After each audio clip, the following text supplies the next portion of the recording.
Spot price of gold. No dealer markup. Perfect grade. Government issue. The first 50 buyers receive our hardcover critically acclaimed book, Modern Numismatic Masterpieces, absolutely free. This opportunity is brief. Supply is finite. Once this allocation is gone, it's gone. Call right now. 855-COIN-GOLD. That's 855-COIN-GOLD. No premium, just absolute scarcity, absolute quality, and absolute ownership. Anchor your wealth with the asset that lasts. Call 855-COIN-GOLD. Serving Indiana means being ready for growing energy demands. At Duke Energy, we're adding more power to the grid and working on hundreds of local projects to make your energy more reliable. We've strengthened nearly 20,000 poles, updated more than 270 substations, and prevented hundreds of thousands of outage hours with self-healing grid technology, so your power can come back on faster than ever. That's the smarter energy future Indiana deserves. Paid for by Duke Energy shareholders. You've put in the years. Your experience should be respected and paid for. WIBC is hiring experienced commercial kitchen and refrigeration technicians. At WIBC, you'll find top pay, steady work, and real work-life balance, plus paid holidays, paid vacation, paid travel time, and paid training. If you're ready for a company that values your expertise and your time, this is your opportunity. Call 317-873-2512 or visit VASEY.com, VASEY.com. Community Health Network cares for your heart health. From heart scans and vascular screenings to complex heart procedures, you can count on our expert team for the highest quality cardiovascular care, when and where you need it. Your path to a healthy heart starts with knowing your risk. Schedule a heart scan or vascular screening today. Visit ecommunity.com/heart. Community Health Network. Exceptional care. Simply delivered. It's just alcohol. Everybody drinks. You may have already heard this statement from your teen. I'm Tammy Silverman with Indiana Youth Institute. Alcohol is a substance most commonly abused by teens. Survey data shows that 2 in 10 Indiana high school students reported drinking in the past month, and more than half of Hoosier teens say it would be easy to get alcohol. How do you talk with your teen about alcohol use, especially if they see peers or adults drinking? First, understand that your child may point out contradictions in our society's views on alcohol. It's okay to acknowledge those facts. Talk with your teen about the many risks of alcohol use. During your conversation, you can both validate their views and uphold your family values. You are the first line of defense against alcohol abuse, so don't be afraid to talk to your teen. What you say has a big influence on their decision to drink or not. This Kids Count Minute is a message from Indiana Youth Institute. For more parent tips, visit IYI.org. Kids Count on you. Why'd I go to the doctor? Working on the farm, my heart kept skipping a beat. I didn't think much of it, but my daughters made me get checked out. Turns out I have atrial fibrillation, which increases the risk of stroke about 5 times. Symptoms like irregular heartbeat, heart racing, chest pain, shortness of breath, fatigue, or lightheadedness can come and go. But if it's AFib, the risk of stroke remains. If you have symptoms, contact a doctor. I'm so glad I did. Visit notimetowait.com. Sponsored by Bristol-Myers Squibb and Pfizer. Mike Rowe here with a random fact. More than half of the homes that have basements in North America will experience water damage. It's true. Whether it's basement moisture, flooding, or bowing walls, do yourself a favor and call a groundworks company. I spent some time working with these guys. They're the real deal. Their people are trained and certified to waterproof your basement and stabilize your walls. Schedule a free inspection with Indiana Foundation Service, a groundworks company. Licensed in all states where work is performed. See website for details.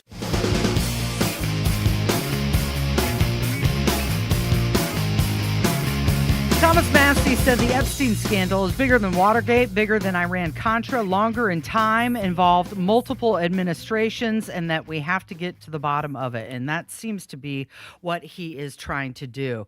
We turn our attention to the Commerce Secretary, Howard Lutnick, and he admitted under oath that he did visit Epstein's private island, Little St. James, during a 2012 family vacation. He said he had lunch there with his wife, his 4 children, nannies, and another family were with him. And they spent about an hour on the island together. This, after he made an appearance, this was back in 2005. He was on Correct. a podcast, and he said that after meeting Jeffrey Epstein, he decided that he would never spend time with him again. Listen to this. And we left. And in the 6 or 8 steps it takes to get from his house to my house, my wife and I decided that I will never be in the room with that disgusting person ever again. Really? So I was never in the room with him socially, for business, or for even philanthropy. If that guy was there, I wasn't going because he's gross. Oh. And so gross, in fact, that he's going to get on a boat with his family and go have lunch with him. Yeah, this is part of the bigger concern that I think everybody, or maybe some hard truths that everybody's going to have to come to terms with as it relates to the Epstein files. And a lot of I am very pessimistic that we'll have any sort of justice that we're looking for out of this. I want people to go to jail. I'm outraged by this. This behavior is disgusting. There's so much circumstantial evidence here.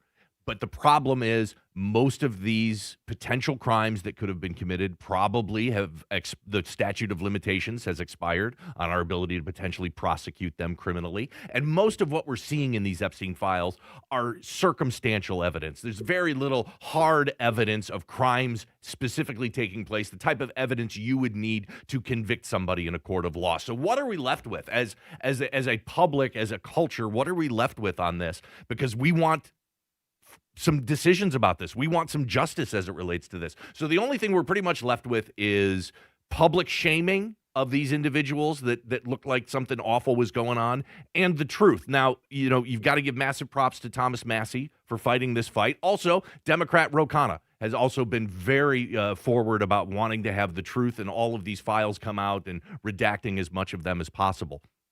So we're kind of left with public shaming as it relates to Howard Lutnick, and I'm not quite sure what standard we're going to use to apply to people that are mentioned in the Epstein files, because you've got everything from I saw a very interesting article about this guy who's a hedge fund manager, never met Jeffrey Epstein, never talked to Jeffrey Epstein, was never in the same room with him, but friends of a friend of a friend knew Epstein, and they were communicating via email about some charity event, and all of a sudden, this guy's name shows up in the Epstein files. And by the way, a photo of him with his arms around a couple of young kids also ended up in the Epstein files. Turns out they were his kids, and that was a photo on his couch in his living room. So you've got people that are, what look to be on the surface as completely innocent that have been mentioned in these Epstein files, and those people shouldn't, they did nothing wrong, shouldn't have any consequences of this, all the way to the other end of the spectrum where people are mentioned in the Epstein files thousands and thousands of times, and, like Howard Lutnick, current Commerce Secretary of the United States, well after Jeffrey Epstein was convicted of pedophilia in 2008, showed up on his island with his family in 2012. So it seems like whatever standard we use to apply here to shame these people publicly, seems like on the surface here, Howard Lutnick has met that standard. Yeah, so after he met Jeffrey Epstein in 2005, he said he was never going to be in a room with that, quote, disgusting person ever again. But then in front of the Senate, it came out, well, yeah, no, actually, you did have a continuing relationship of some sort with him, and you've got government documents and emails that show continued contact. Listen to this. I think you understand the root of concern here. It's the way you described very emphatically your first encounter with him in his apartment, said you were disgusted, would never have any contact with him again. Did you, in fact, make the visit to Jeffrey Epstein's private island? I did have lunch with him as I was on a boat going across on a family vacation. My wife was with me, as were my 4 children and nannies. I had another couple they were there as well with their children, and we had lunch on the island. That is true, for an hour. And we left with all of my children, with my nannies and my wife, all together. We were on family vacation. We were not apart. To suggest there was anything untoward about that in 2012 I don't recall why we did it, but To go and look and gawk, perhaps? I mean, nobody's saying that he did anything nefarious while he was there, but it's the fact that he publicly said he was disgusting, he was never going to be in a room with him again, and then years later, after he was convicted, took his family there. Yeah, this is a credibility issue for Secretary Lutnick at this point, because you said that you had no contact with him after 2005 and that he was a gross individual. Well, you had a lot of contact because there's other emails. You know, he was invited to certain fundraising events for Hillary Clinton, donations for charities. There was back and forth communication way after Epstein's conviction in 2008. So this is a credibility issue because it looked like Howard Lutnick wasn't telling the truth back when he said that he cut off all contact in 2005, and then continued to have a relationship with Jeffrey Epstein after his conviction in 2008. It comes down to credibility for Howard Lutnick, and the pressure is being ratcheted up. There are people, including Thomas Massie, that are calling for Howard Lutnick's resignation at this point. There's several lawmakers, Democrats and Republicans, that are calling for his resignation, saying that his past comments, they don't match what the records show. And guess what? That's important. We expect that of our elected officials. We probably shouldn't. Maybe that's on us. We expect them to tell us the truth. Sorry, my bad. I should know better. But you've got the Speaker, Mike Johnson. It's number 3, Kevin. He says that Lutnick should not resign when he was asked by reporters. Mr. Speaker, Howard Lutnick had said that he had cut off ties with Jeffrey Epstein in 2005. The documents that came out contradict that. Democrats and Thomas Massie say he should resign. Do you think that Howard Lutnick should resign? Of course not. It's absurd. Howard Lutnick is a great Commerce Secretary. He's done an extraordinary job for the country, and Thomas Massie should stop playing political games. Do you have any concerns about Lutnick's ties with Epstein? I don't know anything about that. I know Howard as an individual, and I trust his word on it. I mean, I don't know of the timing and all that. I'm not sure. You have to ask others about that. He's saying that it's absurd. No, he should not resign. I wouldn't say it's exactly absurd. I mean, obviously, Mike Johnson is going to be speaking the administration's talking points, and that's what he's doing there. Yeah, it looks a lot more absurd to be defending Howard Lutnick at this point. Look, we want justice.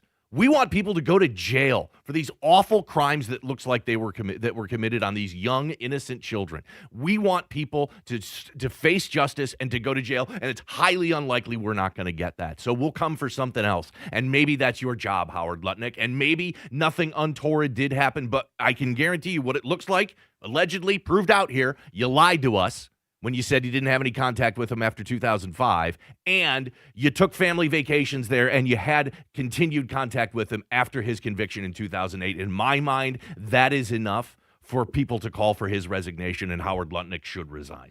There's a new bill called Virginia's Law. It was introduced in Congress by lawmakers alongside the family of Virginia Giuffre and other survivors of Epstein's abuse.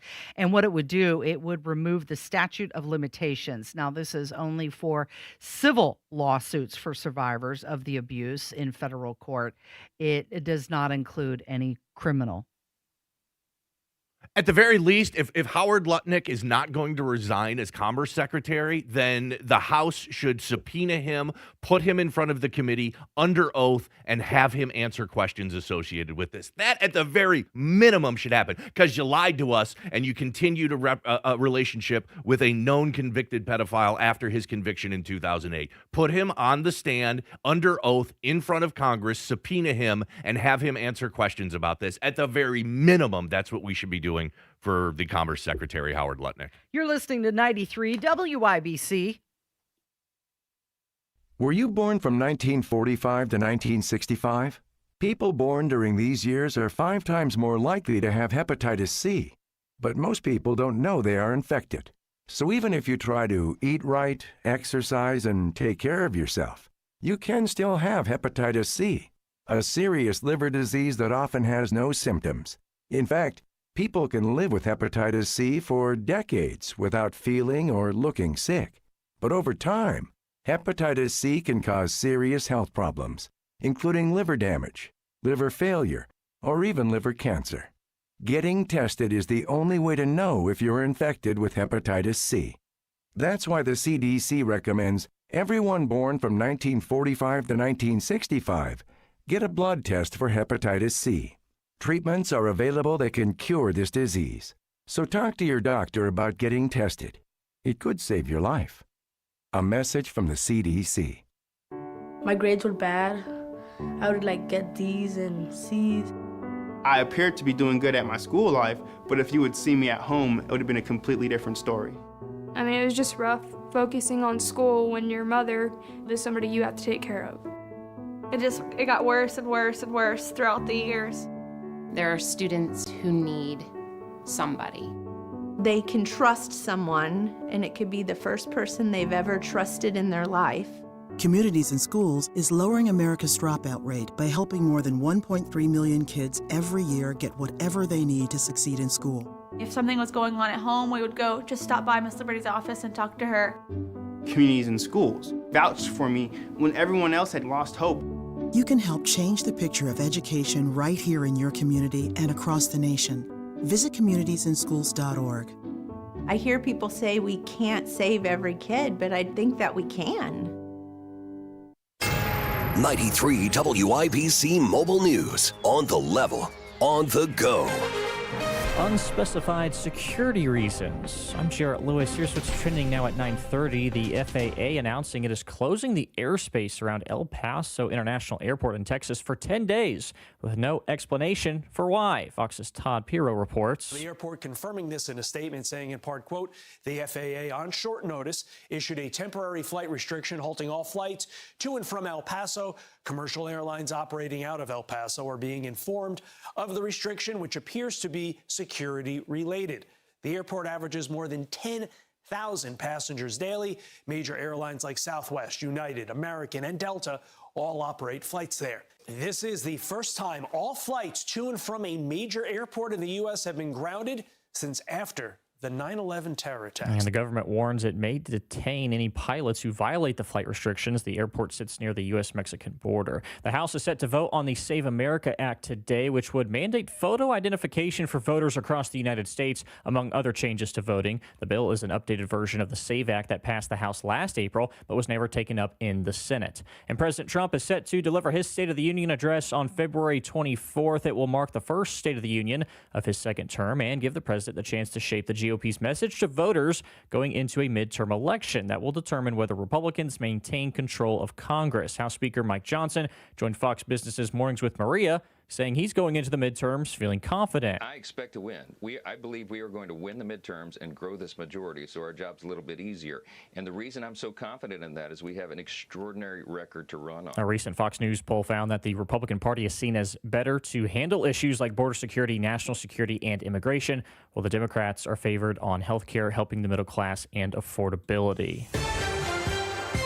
Your opening bell report on 93 WIBC brought to you by Absolute Wealth Management. The Dow jumping 200 points, 227 right now, 50,188. The S&P 500 also up 40 points, 6,941. And the NASDAQ in the green, 193 points, 25,127. I'm Jarrett Lewis, on the level, on the go, and on WIBC.com.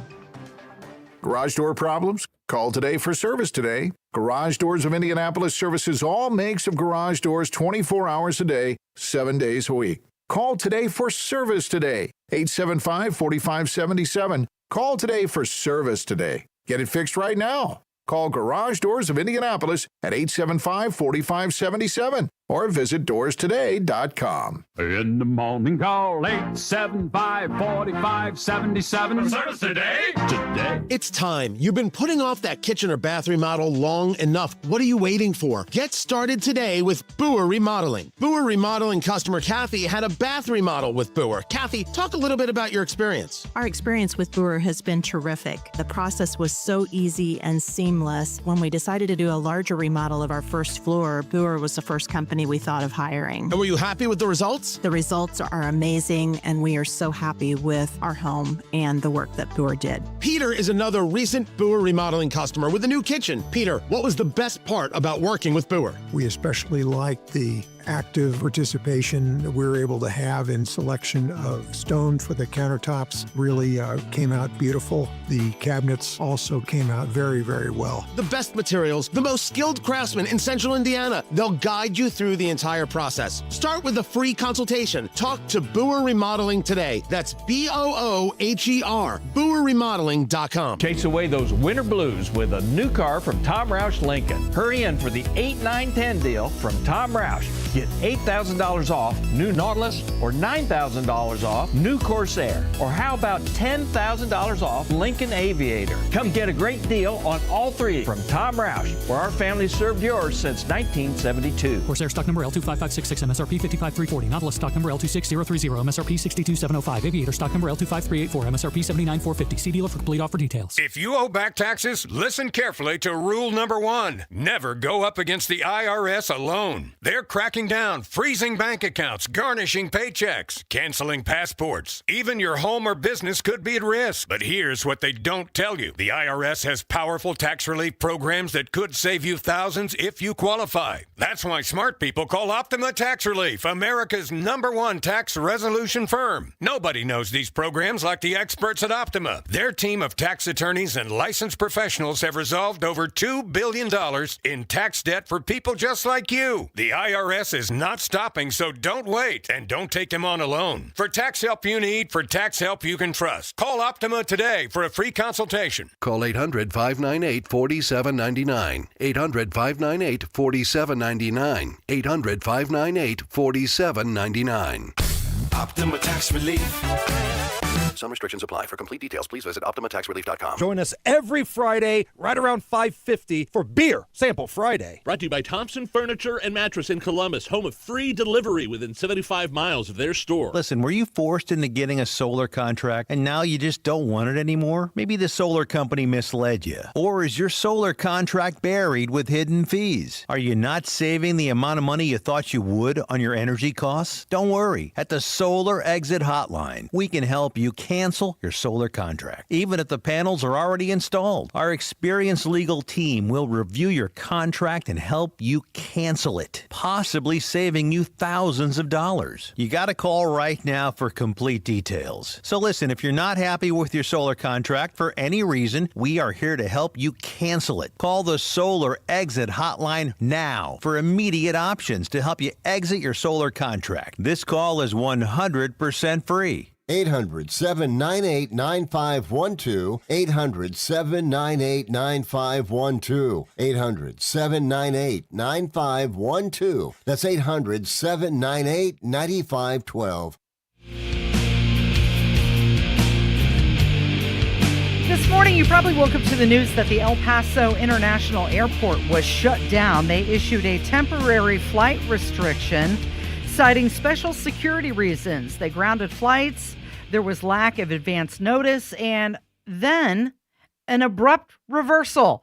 And now information is being released about what happened and what's going on over there. And to give us some more information from the WIBC newsroom, we have Ryan Hedrick, who's joining us. Thanks for coming in. Absolutely. So what were the reasons that were given? Why did they shut that airport down? So we're hearing that Mexican drug cartel drones entered American airspace and were hovering over the airport, which prompted the Department of War to get involved and disable these drones. And it's really, I mean, you're right. We didn't get a lot of information about it. I started reporting on it at about 6:30, and then I reached out to the Indianapolis International Airport to see if there was any Hoosier connection, which I'll tell you about that in a minute. But that's why Pete Hegseth and his team doing a good job trying to shoot down Mexican drug cartel drones. So you did have coordination between Homeland Security, the Pentagon, and other federal agencies then? Yeah, so just a short timeline. The FAA, the Federal Aviation Administration, halted flights to and from the El Paso International Airport, as you said. And they originally gave a 10-day window, so it would expire on February 20th. So it went into effect February 10th, early this morning. And at the time, they didn't give any information. And then the Department of War and the president came out and said that some cartels had turned to drones to track border patrol and even deliver drugs into the United States. Okay, so you said you reached out to the Indianapolis airport. I did. And did you get a response back to that from them? I did, and I got to give props to them. Stephanie McFarland emailed me a couple of minutes ago, and basically my ask was, how are Hoosier travelers being impacted by the shutdown? And she said that the Indy airport is not a hub airport, and she wasn't aware of any airline partners that are operating service nonstop out of the Indy airport to the El Paso area, but she's still working on information. People are just learning about this. I mean, all we knew is that the El Paso airport was shut down. We didn't know why. I mean, that's unprecedented for the FAA to ground air traffic. Right. So we're speaking with Ryan Hendrick from the WIBC newsroom. The only kind of basis that we have for comparison seems to be 9/11, when they shut down air traffic throughout the entire country. I don't ever recall another instance since then, since that they would go in and shut down all air traffic in kind of an emergency situation like this. Yeah, you're absolutely right. That is the first time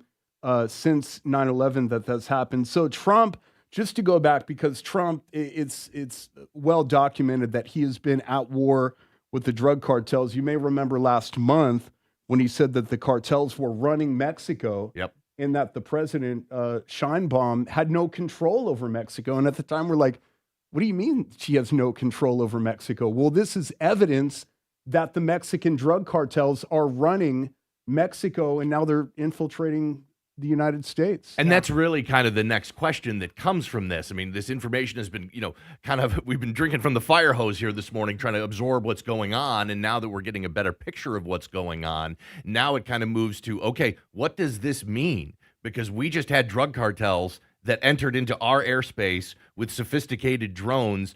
Is Trump and is this administration going to say, okay, we consider this either an invasion by the cartels, or potentially we consider this an invasion by the state of Mexico? Yeah, you could also look at it from another perspective, is that the United States borders are so secure that they have to resort to drone traffic into American airspace. I mean, the Trump administration has done such a great job of turning that all around. Under the Biden administration, they were just walking over, right? Now they're not walking over. They're resorting to sophisticated tactics and techniques.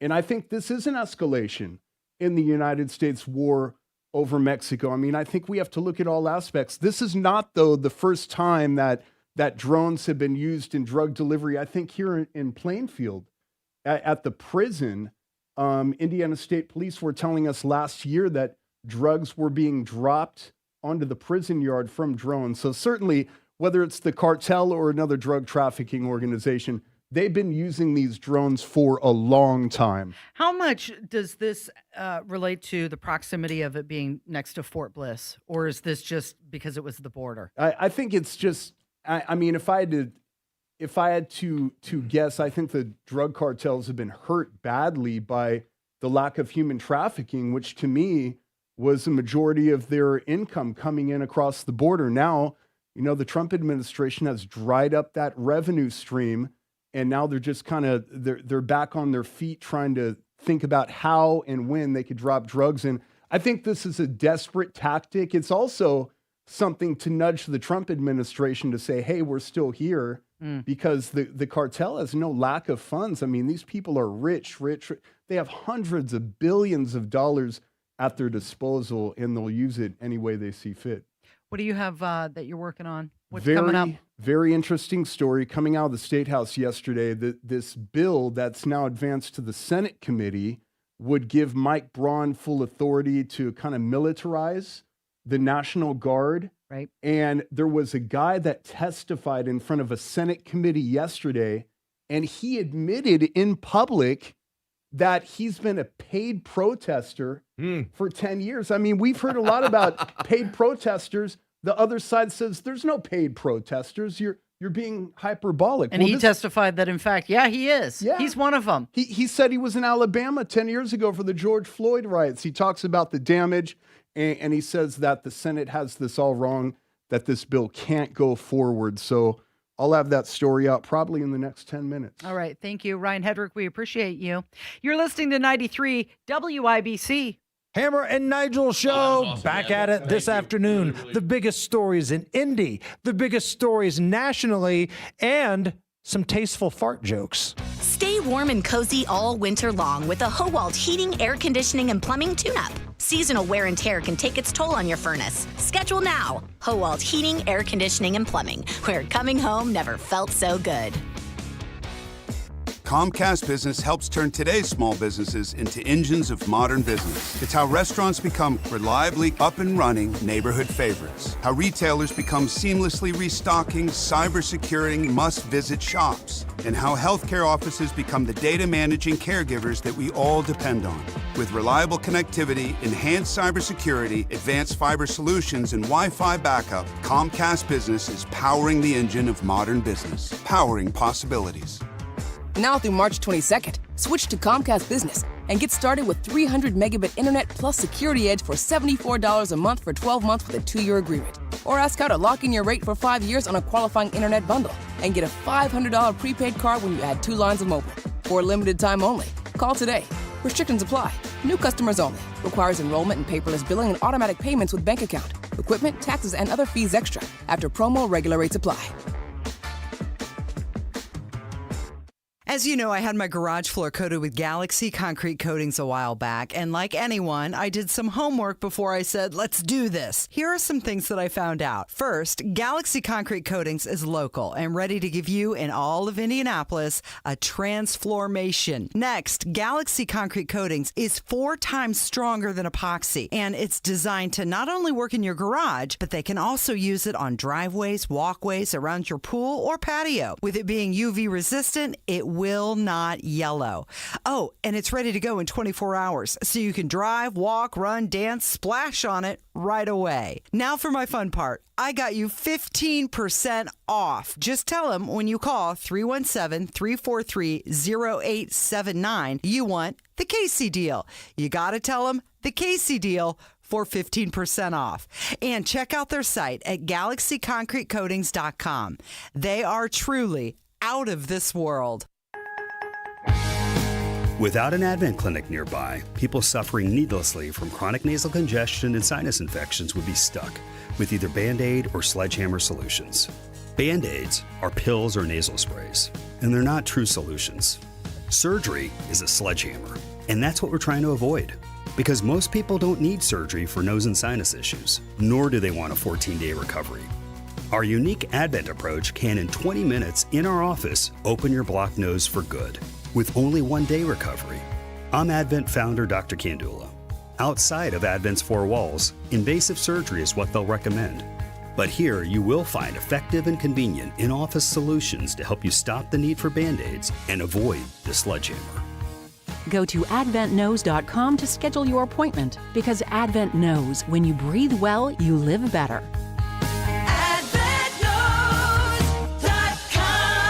Most insurance accepted. You still thinking job change in the new year? Yeah, I need something that's in high demand and more stable in this economy. IT? Yeah, cybersecurity, maybe even AI. That's what I did. Really? How? Went to My Computer Career. You don't need any prior experience, and you could start your new career in a matter of months. A lot of IT pros go to school there, too, to level up. Sweet. Are classes online or on campus? Both. Wow, I'll check it out. Thanks. Make this your year. Take the free career evaluation now at mycomputercareer.edu, an Elite CompTIA certification partner. Financial aid is available to those who qualify, including VA benefits. As a mom, comforting my family is what I do best. Vicks Vapor Stick provides soothing, non-medicated Vicks Vapors in an easy-to-apply stick, and it dries fast, so there's no mess. I use it to comfort myself and my family.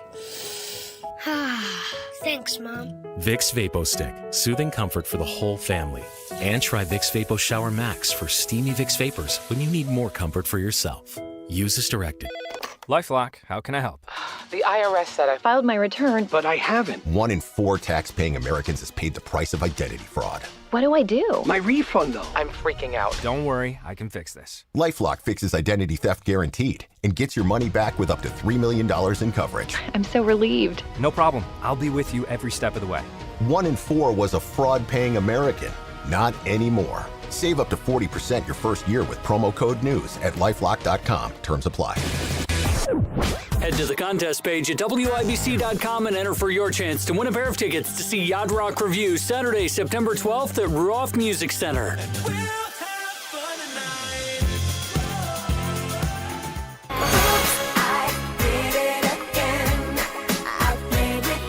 The El Paso International Airport in Texas open again. It's operational. This after the FAA announced that it was under a temporary flight restriction for 10 days. And then hours later, they reversed that order. The closure came after Mexican cartel drones breached U.S. airspace. The drones have now been disabled, and they're saying that there is no threat to commercial aviation, and all flights will resume as normal. We go back to Mexican cartel drones breaching U.S. airspace. That seems pretty significant. Yeah, now that we've had a couple seconds to kind of get our head above water here, because the information has been coming at us pretty fast since all of us woke up this morning about the El Paso airport being shut down and now being reopened, and now we finally, apparently seem to know the reason why. My big question is what happens next? Because Trump loves to threaten other countries. He loves to threaten Europe and threaten Greenland and threaten Iran and Venezuela. And now all of a sudden we've got a huge unsecured, mostly semi-secured border. Still lots of openings at it on our southern border with Mexico. And the cartels have just invaded our airspace. My impression here is Trump's not going to take this lightly, and I'm kind of expecting some sort of retaliation for this, because you can't just let it stand, and you can make the argument that, well, the cartels aren't controlled by Mexico. Okay. No, it's more like Mexico is controlled by the cartels. Exactly. The cartels are knee deep into every aspect and anything that happens in Mexico. But this is going to be really interesting to see how Trump responds to this, because I think that is what's next for this story, and probably even much more important than what we know so far, and the fact that they breached the airspace. What happens next could end up being a bigger story here. So Donald Trump also said that he would block the opening of the Gordie Howe International Airport. This is a new crossing between Detroit and Windsor, Ontario, unless Canada makes some concessions to the United States. He posted on his social media saying that the U.S. must be fully compensated for everything we have given Canada.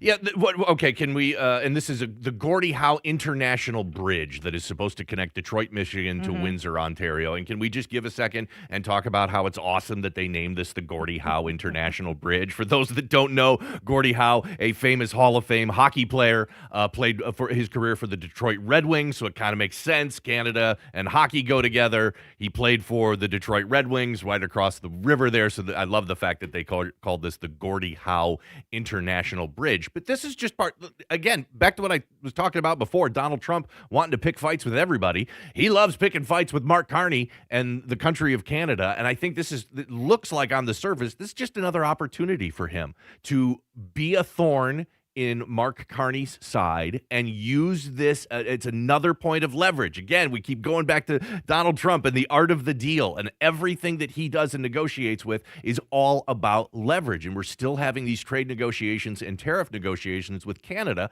And I think Donald Trump sees this as an opportunity to just kind of nudge Carney a little bit and be an irritant in his side by saying, you know what, we're not going to let this happen. It does escalate some of the tensions between the U.S. and Canada, and this is a broader trade dispute and also tariff disagreements that are just continuing with our neighbors to the north. By the way, in case you weren't familiar with it, Windsor, Ontario, actually south of Detroit.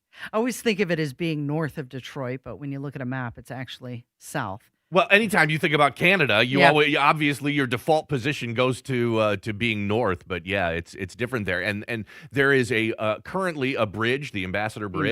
And then of course there's the tunnel that goes to Detroit. But there is a massive amount of trade and traffic that takes place between Detroit and Windsor, Ontario, Canada. And this additional international bridge was supposed to give some extra capacity to all that traffic going back and forth. But at least for now, Donald Trump's trying to put a stop to that. And again, what he's doing here is trying to use this point as leverage in his negotiations with Mark Carney in Canada as it relates to trade policy and tariffs. So the White House press secretary was asked about this, and here's what she had to say. Yesterday, the president on social media threatened to block the new Gordie Howe Bridge, which would connect Detroit to Canada. This is a bridge that was fully paid for by Canada. It used American labor to construct it. It used American steel to construct that bridge. The president in 2017 was actually in favor of this bridge, part of a joint statement that he put out when he met with the Canadian Prime Minister. Why has the president changed his mind as it relates to this bridge?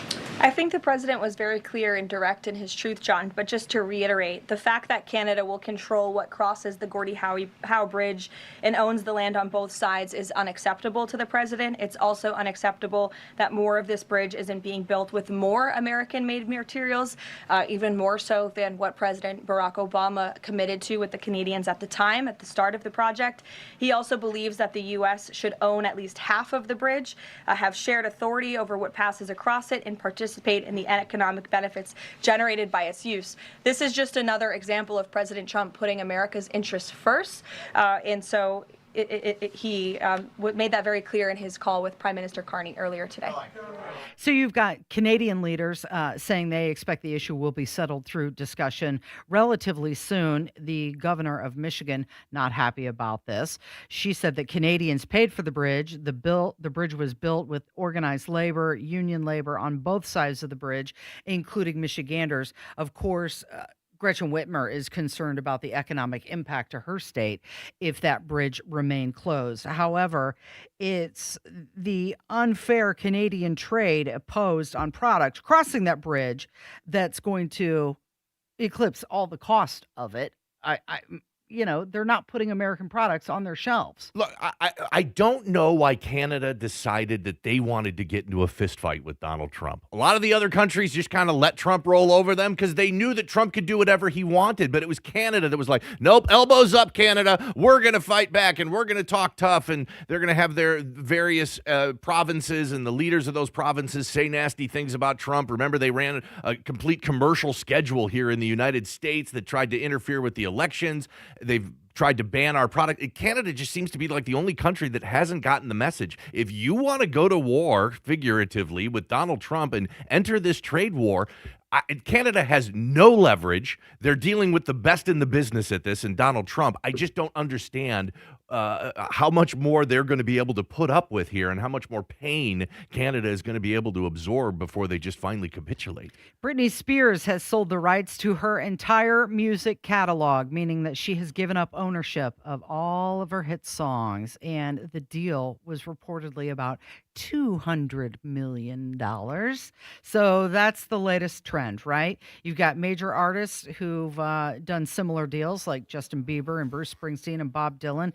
They're just trying to cash in on future earnings now. Yeah, they want a big payday now. And then you've got other artists like Taylor Swift, who spent years and years and hundreds of millions of dollars to buy her rights back. Mm-hmm. So it all depends on the individual artist. Do you want that long-term income, or are you looking for a big payday today? And Britney Spears got a $200 million payday for this. She was looking for that money now. Money me, money now. You're listening to 93 WIBC.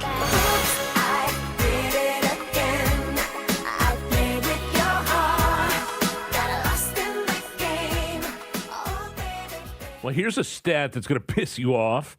You've contributed as much as 12.4% of every paycheck to Social Security. The government distributed this money like a Ponzi scheme, and now they're warning this fund could run out of money in 8 years, which could mean a 23% cut in benefits. The decision as to how and when you file for Social Security today is a lot more complicated than you will ever know. That's why we want you to get a free Social Security analysis from Bill Demery, your retirement guy in Indy. Bill knows Social Security like the back of his hand. He'll shoot you straight. So if you've saved more than $200,000 but have not yet filed for Social Security, schedule that free analysis right now by calling 317-648-5120. 317-648-5120 or go to yourretirementguy.com. Garage door problems? Call today for service today. Garage Doors of Indianapolis services all makes of garage doors 24 hours a day, 7 days a week. Call today for service today. 875-4577. Call today for service today. Get it fixed right now. Call Garage Doors of Indianapolis at 875-4577. or visit doorstoday.com. In the morning, call 875-4577. Service today. Kid Rock. A celebration 250 years in the making. Freedom 250 Tour. The Road to Nashville. Friday, June 19th at Ruoff Music Center. With John Party. On sale this Friday, 10 a.m. at Ticketmaster.com. American Badass! The ultimate American party. Kid Rock. It's tax season, and at LifeLock, we know you're tired of numbers. But here's a big one you need to hear. Billions. That's the amount of money in refunds the IRS has flagged for possible identity fraud. Now here's another big number. 100 million. That's how many data points LifeLock monitors every second. If your identity is stolen, we'll fix it guaranteed. One last big number. Save up to 40% your first year with promo code NEWS. Visit LifeLock.com for the threats you can't control. Terms apply. In 2 minutes from the Dugan Air Heating and Cooling Mitsubishi Electric Studios, where IMPD officers ended up last night to investigate multiple incidents. The federal charge is now filed against the man connected to Haley Busby's disappearance and death. Plus, what the new tip line created by Senator Jim Banks is aiming to do, and the big overtime wins for the Pacers and Purdue. You're listening to 93 WIBC, WIBC HD1 Indianapolis. Time for Fox News. It's 10 o'clock. An all clear in El Paso, Texas. I'm Dave Anthony, Fox News. Hours after the FAA canceled all flights to and from the airport there for 10 days, that order was canceled. The FAA is saying this: there is no threat to commercial aviation. All flights will resume as normal. But this was widespread commercial cargo, all aviation. Nothing like this has happened since 9/11. Fox Business Network's Lydia Hu. The Trump administration says the airspace was closed after Mexican drug cartel drones breached it, and the military took action to disable those drones. It's day 11 of the search for Nancy Guthrie. And a man detained at a traffic stop in question in Arizona has been released, telling Fox afterward. So right now, all I know is that they show my in-law a picture of somebody wearing a mask or something, and they supposedly look like my eyes. Right. Okay. That's it. That's all I know. Fox's Matt Finn interviewed Carlos outside his home in Rio Rico, which investigators also had searched. Ultimately, Carlos told us he was questioned, asked about his whereabouts. They took his phone, and that's it. He says he's a free man. He wants his name cleared. He doesn't want to be associated with the Guthrie case. He also talked to Carlos's mother-in-law. And she actually said that investigators told her that they were tipped off that Nancy Guthrie was being held here. And this is what she said on camera. And she goes, there's no one here. Feel free to enter. Attorney General Pam Bondi is about to face questions at a House hearing. Democrats may press her in the Jeffrey Epstein sex trafficking investigation or immigration enforcement. In Western Canada, more than 25 people recovering the day after a school shooting in the small town of Tumbler Ridge. 7 others were murdered, and the female shooter killed herself. 2 others found dead at a home nearby. We can't imagine what the community is going through.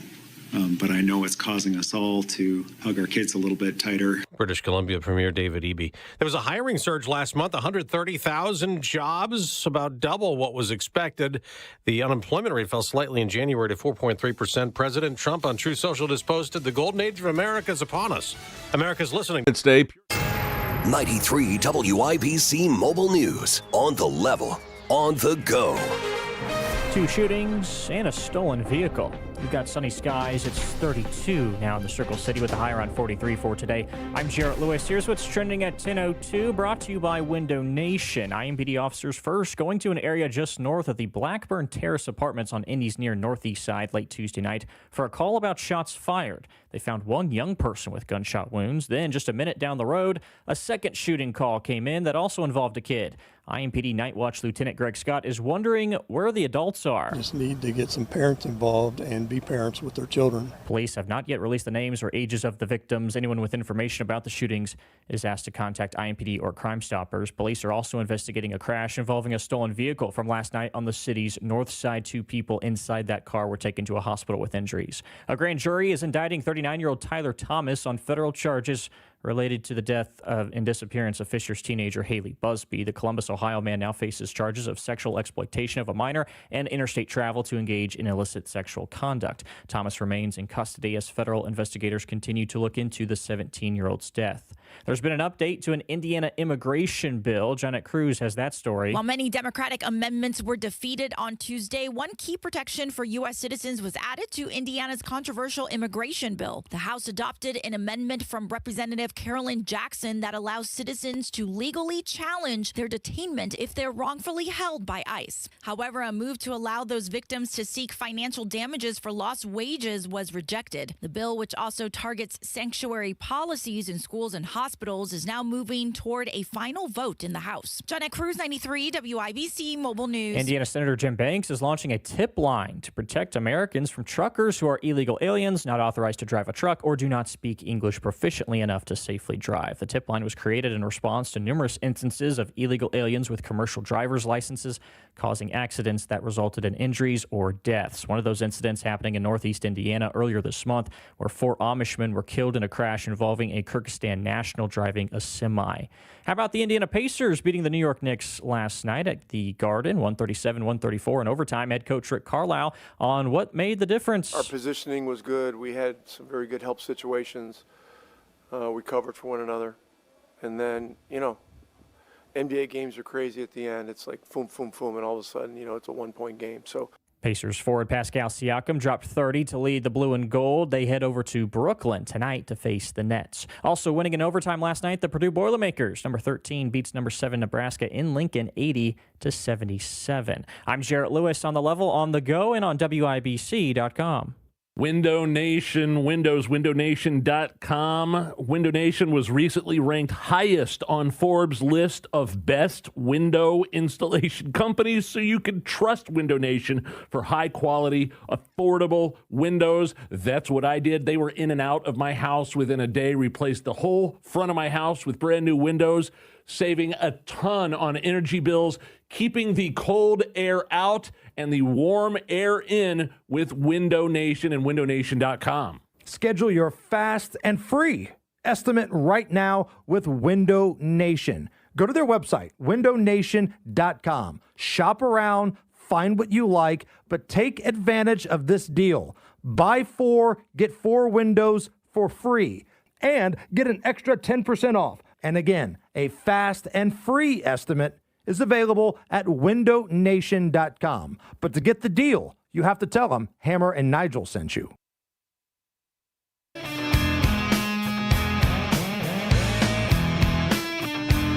Good morning. It's currently 34 degrees on our way up to 43. My name is Casey. That is Jim. So you might have just heard in the newscast that Senator Jim Banks from Indiana is launching this new Truck Safe tip line. This is an online tool, and it's for truckers and industry workers to report unsafe or unlawful trucking activity.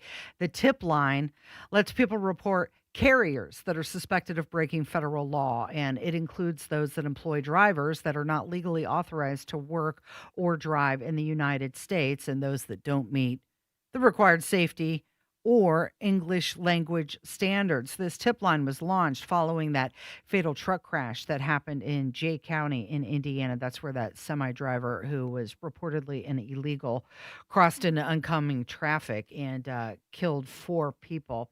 So I went to the tip line. Yeah, what's it say? It's a form. It's what it is. It's not. It's just a website with a form. It's not a 1-800 number or anything like that. It's a form, and it's intended to collect informational tips, but you have to fill out all sorts of information on it.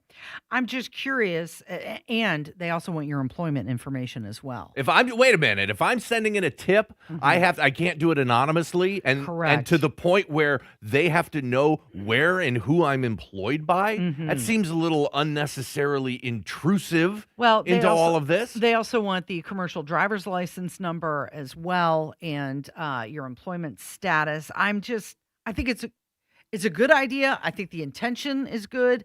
How successful will it be? How many people are willing to put themselves out there like that and say, hey, I think I've got something here, and then go online, fill all this information out. Well, and who's responsible for following up on these tips? That's the other question. And do they have the resources to follow up on all these tips? Yeah, and I mean, look, it would have been great if we had had this come out last year before the tragic accident up in Jay County, like you talked about and mentioned earlier. And this is a good thing. I think the big benefit here is people are finally realizing that we've got structural problems, not only with our immigration laws, and, you know, Trump and his administration's doing a lot on that, but in the way that we hand out not only driver's licenses and commercial driver's licenses, but professional licenses. You know, if you want to be a barber or a bartender, you have to get certain licensing in your states. And now we're starting to have the discussion of, okay, maybe we should be checking everybody who's getting these licenses and seeing if they're allowed to be in this country legally. I think that's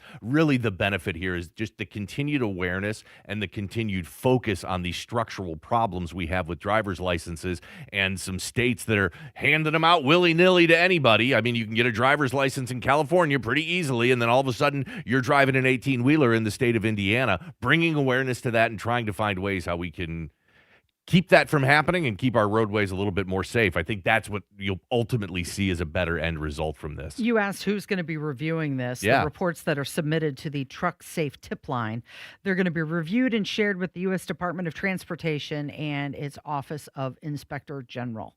And they also have a disclaimer that Senator Banks' office does not give out legal advice or assistance. So appreciate that. You do this, you're on your own, Yeah, is what they're saying. exactly. Thanks for the info. Also really interesting that this is obviously, all those tips are being followed up at the federal level and not at the state level, Correct. apparently, at least according to that form. So what is the latest with Nancy Guthrie? Mother of Today Show co-host Savannah Guthrie has been missing since February 1st, and we've seen this story play out all over mainstream media. And the latest, yesterday, they put out some pictures that were taken from the Nest camera. Yeah, there was a lot yesterday as it relates to the story. Right after we got off the air yesterday around noon, the FBI and Kash Patel posted it on his social media accounts, released both stills and video of somebody that, you know, clearly didn't want to be recognized. I mean, it was interesting. They were clearly wearing like long pants, socks, and a ski mask and gloves. I mean, they concealed just about every square inch of their skin, so it was tough to see anything. I think most people's initial reaction to seeing those photos and videos was how creepy this is. Yeah. Not that guy looked creepy. You know, anybody, when you've got video of somebody breaking into somebody else's house, I think that just gives everybody the creeps on this.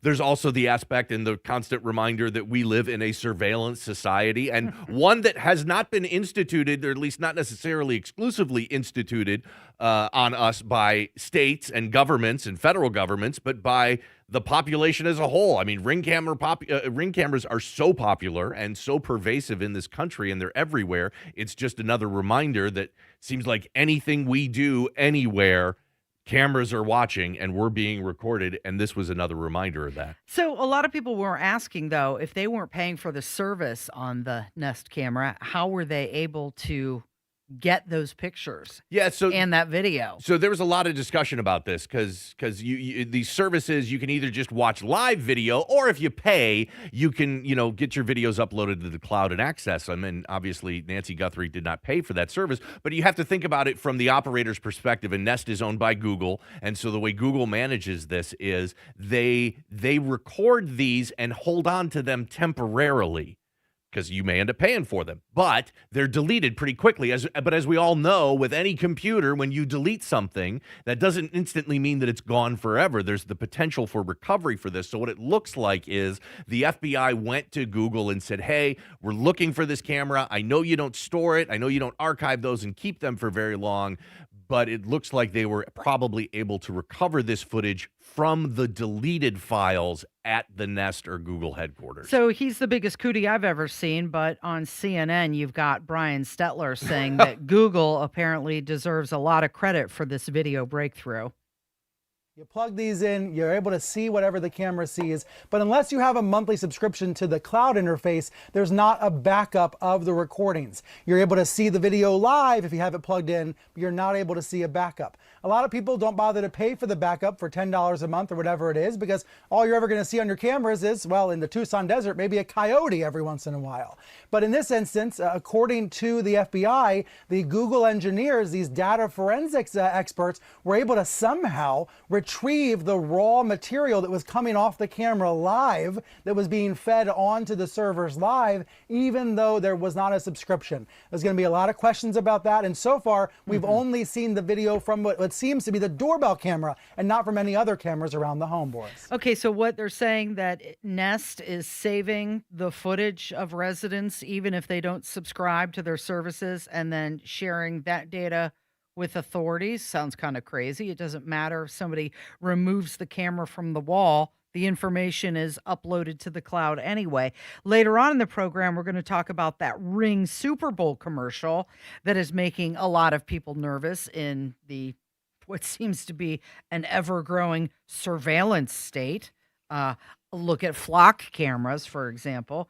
But TMZ reported in regards to Nancy Guthrie that Bitcoin was transferred into the wallet of Nancy Guthrie, and within 15 minutes, they were knocking on somebody's door. Yeah, that was so the footage came out yesterday around noon, and then what happened later on in the evening is it was being reported that the entire, not the entire ransom payment, but about $300 of Bitcoin was transferred into the wallet that was part of the ransom note. And then immediately or very soon after that, all of a sudden, the officers had somebody in custody and they were answering them, asking them questions. And so the theory that went out then was, the Bitcoin got transferred to that person's wallet. The person accessed that wallet on their phone. And because anything you do on your phone can ultimately be found by authorities, that's how they located him. But that theory kind of falls apart a little bit, or at least possibly could fall apart, because the suspect that was detained and questioned last night, authorities have already released him. Already let him go. So, Yeah. There's been a lot that's happened in some ways in the last 24 hours. And also nothing. And then also pretty much nothing has happened And in I've the last seen 24 more and hours. more people commenting that they're tired of the nonstop coverage of this. That while they understand this is someone's mother, there are more important things going on. And that very well may be true. But Not more important to Savannah Guthrie, I'm sure, but to many people. More important to our country. And that very well may be true. But media companies are businesses. And if it's getting eyeballs, that's what they're going to go with. If people are watching this, they're going to keep giving you more. So you can sit here and you can blame the media companies. Why are you doing wall-to-wall coverage about Savannah Guthrie's missing mom? But the real fault comes down to the American consumer. If we weren't watching this and consuming all the information about it like crazy, which this country is, then the media companies would find something else to cover. But it seems like most people can't get enough of this story, and media is going to satisfy that itch that everybody's trying to scratch by getting more information. So you've got countless Americans who passionately despise the start-stop feature in their car.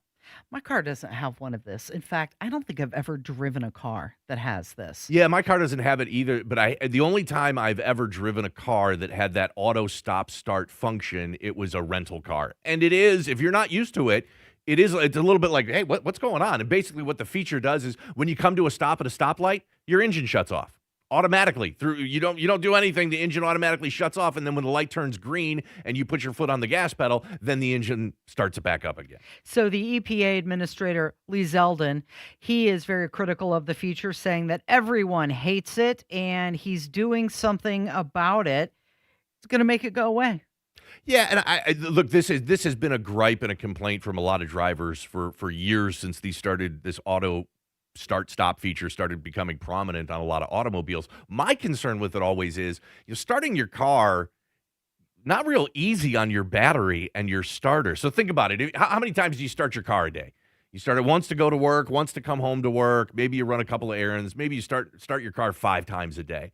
Well, if you've got an auto stop-start feature, and you've got a commute where you're sitting in stop-and-go traffic, a lot of city driving and stoplights, all of a sudden you may be starting your car 40, 50 times a day when you were only starting at 5 times a day under normal use, that extra 10 times more starting of your automobile, that's going to put an extra strain on your starter and your battery. Those things could wear out faster. And I don't think that people believe that there's much. The reason why this was originally done was environmental reasons. Environmental Let's impact. create a problem, and then we can charge a whole lot of money to fix that problem. Sounded like a great idea, but it turns out everybody hates the feature. And so at least having the ability to turn it off, there's some vehicles that you have the ability to turn that feature off, but there are plenty out there where this happens whether you like it or not. So here's a mechanic, and he's talking about this feature, which you were forced into. He says it actually is not a good thing, and it costs thousands of dollars in maintenance. The issues that it causes can be very difficult to diagnose, as it's usually intermittent, and the repair isn't cheap. All right, so the takeaway, is the cost and inconvenience of repairs worth using the auto start-stop feature? Well, my belief is no, not even close in fact, unless you are leasing or plan on dumping your vehicle before it's out of new vehicle warranty. At that point, who cares? Yeah. So you're actually going to spend more in maintenance, as you were talking about. So Lee Zeldin, he posted on his social media that the EPA wants to remove incentives for automakers to include this feature because it's annoying to drivers, and apparently it's costing you more money in the long run. Yeah, and we're certainly paying for it. I mean, it's not it's not cheap for the automakers to create that feature and include it in the cars. And while you may not be purchasing it as an a la carte option when you go to buy a new car, automakers are certainly rolling up the cost of that feature into the overall price of the car. So we're going to be rolling back some regulations, and the White House press secretary saying that this is one of the largest deregulatory actions in American history, and it's going to save the American people money. You're listening to 93 WIBC. Home for the best variety of the 20s. We're in the 20s, which I'm pretty sure is malt liquor weather. 30s. As long as the sun's shining, I'll take it. And 40s. I'm always one day behind the weather. Temperatures are sticking around the 40s, just like where Democrats keep their statewide vote totals. The best variety of Midwest weather. I mean, it's 50 degrees right now, but tomorrow we will be freezing our butts off. Follow Indiana's best variety. It was in the upper 40s yesterday. We're lucky to hit 20 today. Are you kidding? On 93 WIBC. 2026 has arrived, America's 250th anniversary, and physical gold remains the ultimate store of value in an unsteady world. Gold has outperformed the S&P 500 over the past 20 years. Central banks are stockpiling it. Why? Because possession is the priority. This week only, Global Coin is offering a museum-quality 1-ounce 2026 MS-70 Gold Eagle at the best price in the country. Today's spot price of gold. No dealer markup. Perfect grade. Government issue. The first 50 buyers receive our hardcover critically acclaimed book, Modern Numismatic Masterpieces, absolutely free. This opportunity is brief. Supply is finite. Once this allocation is gone, it's gone. Call right now, 855-COIN-GOLD. That's 855-COIN-GOLD. No premium, just absolute scarcity, absolute quality, and absolute ownership. Anchor your wealth with the asset that lasts. Call 855-COIN-GOLD. Hey, this is Spencer Thompson at Thompson Furniture Mattress in Columbus. We all love Made in the USA, but how about our Hoosiers? For a limited time, save on everything made in Indiana during the Hoosier Hurricane Sale. Lowest price guaranteed on Indiana-made Smith Brothers of Bern, Hollywood Outdoor, and mattresses by Tempur-Pedic, Sealy, and Stearns & Foster. Hurry! The Made in Indiana sale ends Monday only at Thompson Furniture Mattress in Columbus. 1 in 4 Americans have a disability. I'm one of them. I'm also a working mom who cares deeply about making sure every child with a disability thrives by getting their access needs met. We've got a trusted ally by our side. Easter Seals provides children and families the foundation for lifelong success through early learning programs, skills training, and prep for college and career. That's my Easter Seals. Make it yours. Join us at easterseals.com. Oh, could this vintage store be any cuter? Right? And the best part? They accept Discover. Accept Discover? In a little place like this? I don't think so, Jennifer. Oh, yeah, huh? Discover's accepted where I like to shop. Come on, baby, get with the times. Right, so we shouldn't get the parachute pants? These are making a comeback. I think. Discover is accepted at 99% of places that take credit cards nationwide. based on the February 2025 Nielsen report. Upgrade your flooring with Drexel Interiors. Shop pet-friendly carpet and luxury vinyl plank on sale now. Plus, get 12 months interest-free financing. Visit their Indianapolis or Carmel showrooms or drexelin.com. To protect his family from disaster, Steve used his camera phone. Done. By taking pictures of his important documents, Steve can always have them stored online. Learn more simple disaster prep tips at ready.gov. A message from FEMA and the Ad Council.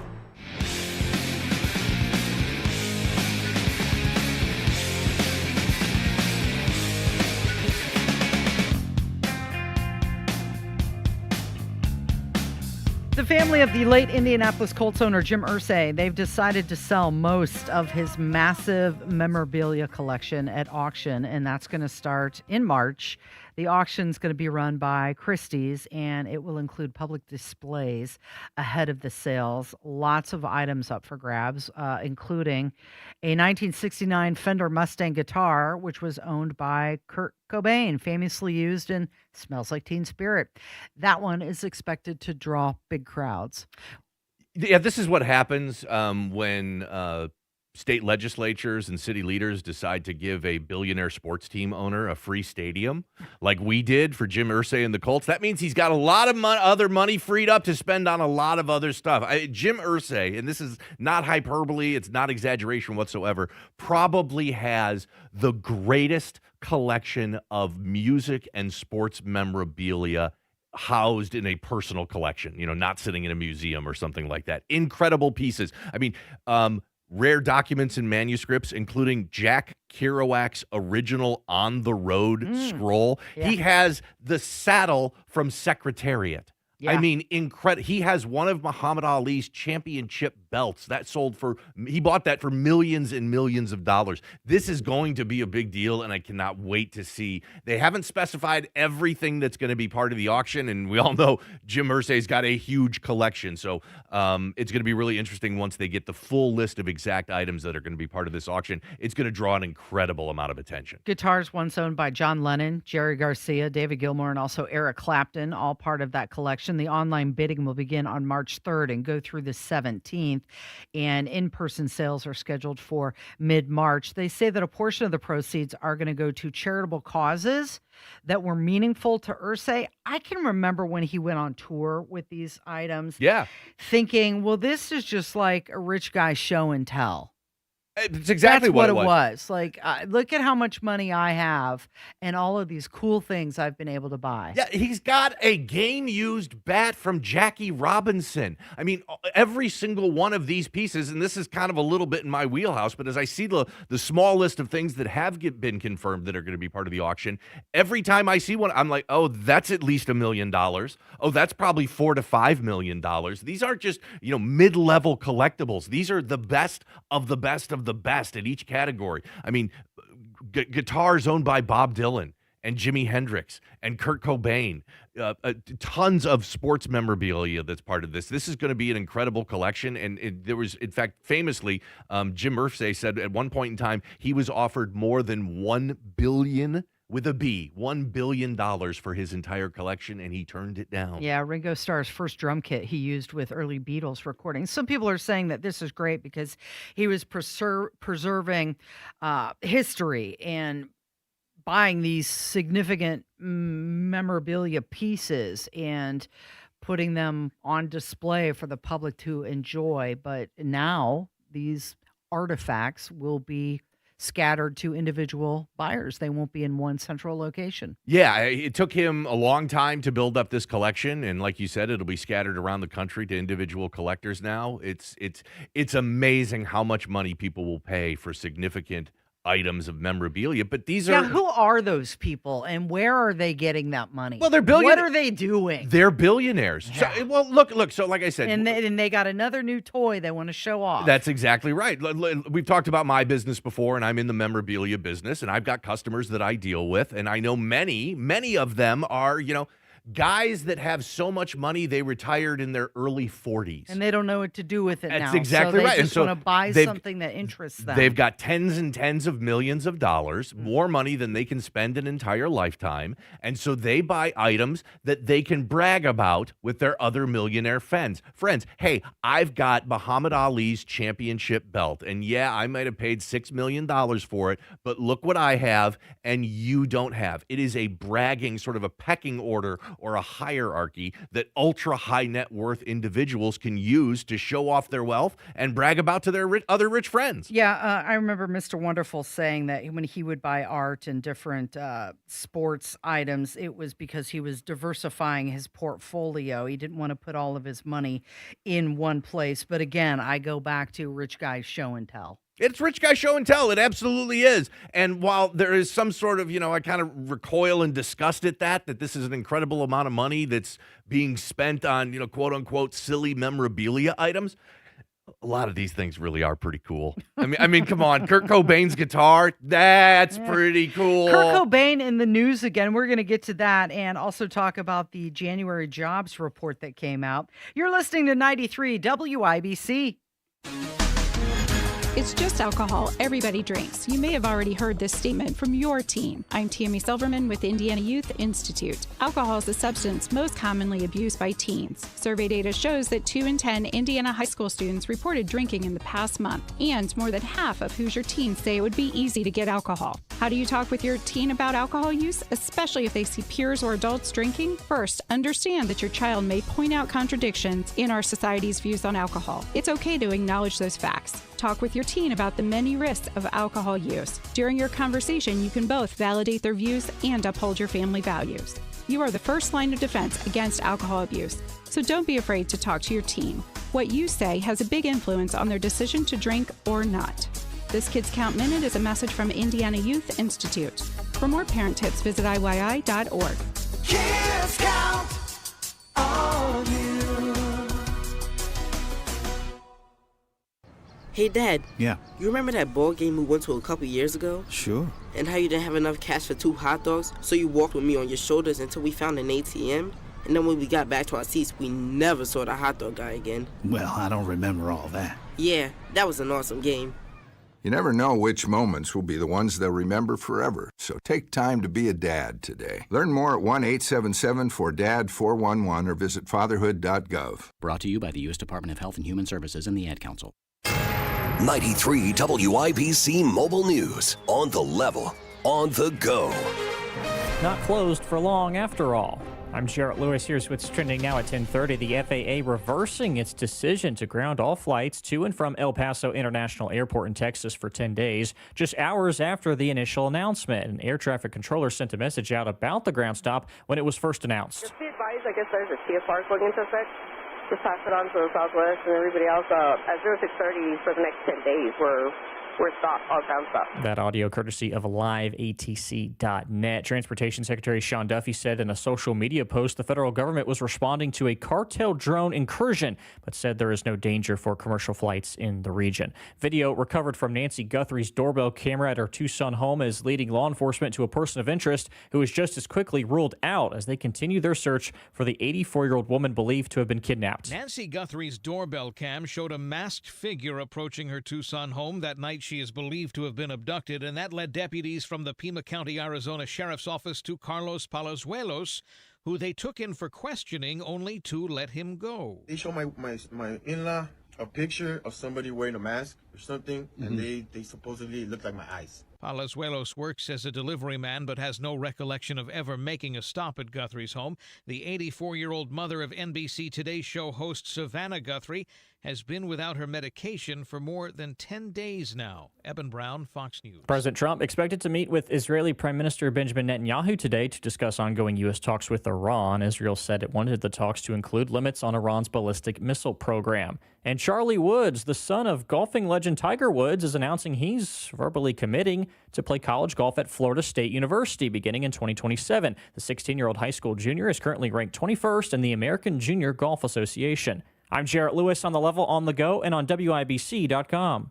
A $200 million buyback in mortgage securities plus a new rate-friendly Fed chair is coming this spring. These moves are intended to push mortgage rates lower. The last time rates dropped, we saw a selling and buying frenzy. Now is the time to prepare to sell your home. It's time to call the expert, Mark Dietel. Maybe you need to sell now, maybe you need to maximize price, buying or selling fast or maximum cash. Mark Dietel has the proven plan to sell your home based on your needs, guaranteed. Mark Dietel is the only real estate expert trusted and recommended with the sale of your home. Mark Dietel guarantees your home sold at a mutually agreed upon price and deadline, or he will buy it. You just pick your move date. No long-term contracts. You can cancel at any time. Angie in Fairland said, I was handling my mother's estate and needed to sell the home I grew up in. It was emotional for me, but the Dietel team handled the listing and repairs, secured a buyer, and sold the home after just 9 days on the market stress-free. Mark Dietel and his team made a challenging situation simple and successful. Call the local Indianapolis agent, trusted and recommended, the agent who guarantees your home sold or he'll buy it. Call Mark Dietel, 317-755-4232. Get all the details, or go online to markdietel.com. That's Mark Dietel, D-I-E-T-E-L, markdietel.com. Serving Indiana means being ready for growing energy demands. At Duke Energy, we're adding more power to the grid and working on hundreds of local projects to make your energy more reliable. We've strengthened nearly 20,000 poles, updated more than 270 substations, and prevented hundreds of thousands of outage hours with self-healing grid technology, so your power can come back on faster than ever. That's the smarter energy future Indiana deserves. Paid for by Duke Energy shareholders. It's JMV. We just had the largest single snowfall in decades. Temps are starting to climb, and that means the thawing will take place and that water ends up in your sump pump. If your pump is old, loud, and who knows if it even works, call the best in plumbing, LD Smith Plumbing and Drains. They're running a great deal right now. Buy a battery backup system and get a free sump pump installed. That's LD Smith Plumbing and Drains. LD Smith Plumbing. A dirty, stinking honest. Chase away those winter blues with a new car from Tom Roush Lincoln. Hurry in for the 8, 9, 10 deal from Tom Roush. Get $8,000 off new Nautilus or $9,000 off new Corsair. Or how about $10,000 off Lincoln Aviator? Come get a great deal on all three from Tom Roush, where our family served yours since 1972. Corsair stock number L25566, MSRP 55340. Nautilus stock number L26030, MSRP 62705. Aviator stock number L25384, MSRP 79450. See dealer for complete offer details. Vascular issues are not a welcome surprise, which is why Community Health Network helps patients prioritize vascular screenings.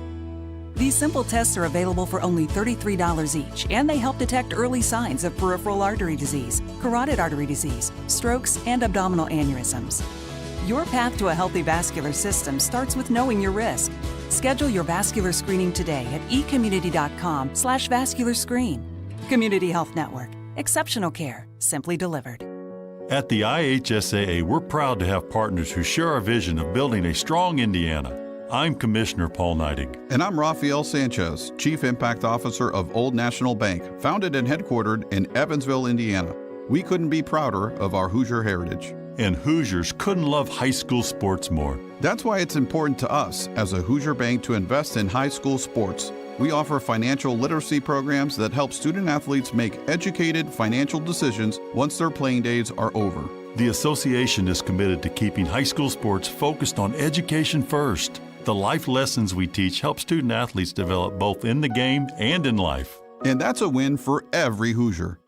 Thanks to partners like Old National Bank, the future of Indiana looks strong. Support education-based athletics by buying a ticket to your high school's athletic events. This is investing in our future. This is building up Indiana. This is your IHSAA.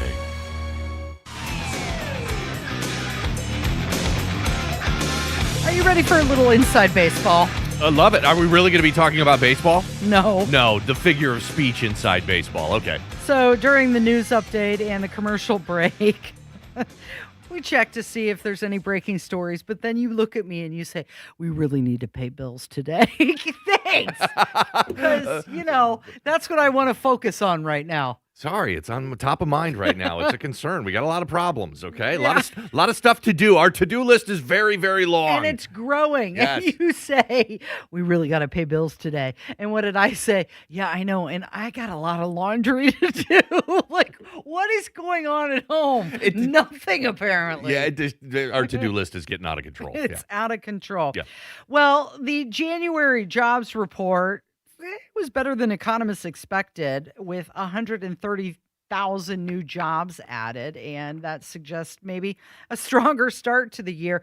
Yesterday, they were trying to handle expectations. Okay, so we're thinking this jobs report may not be that great. So when it came out and said 130,000 new jobs, oh my gosh, it's party time. Yeah, there was a lot of hand-wringing about this, and this jobs report was delayed slightly because of the partial government shutdown last week. You remember that? Partial government shutdown from last week, so the jobs report was delayed a little bit because of that, and because of that delay, it gave everybody time to do what we love to do best in this country, speculate on what things will look like, and there was a lot of whispers and rumors that, geez, maybe it's a negative jobs report or a zero jobs report. It came out this morning that we added 130,000 new jobs in January of 2026. By the way, that was more than was added in any one single month in the entire year of 2025.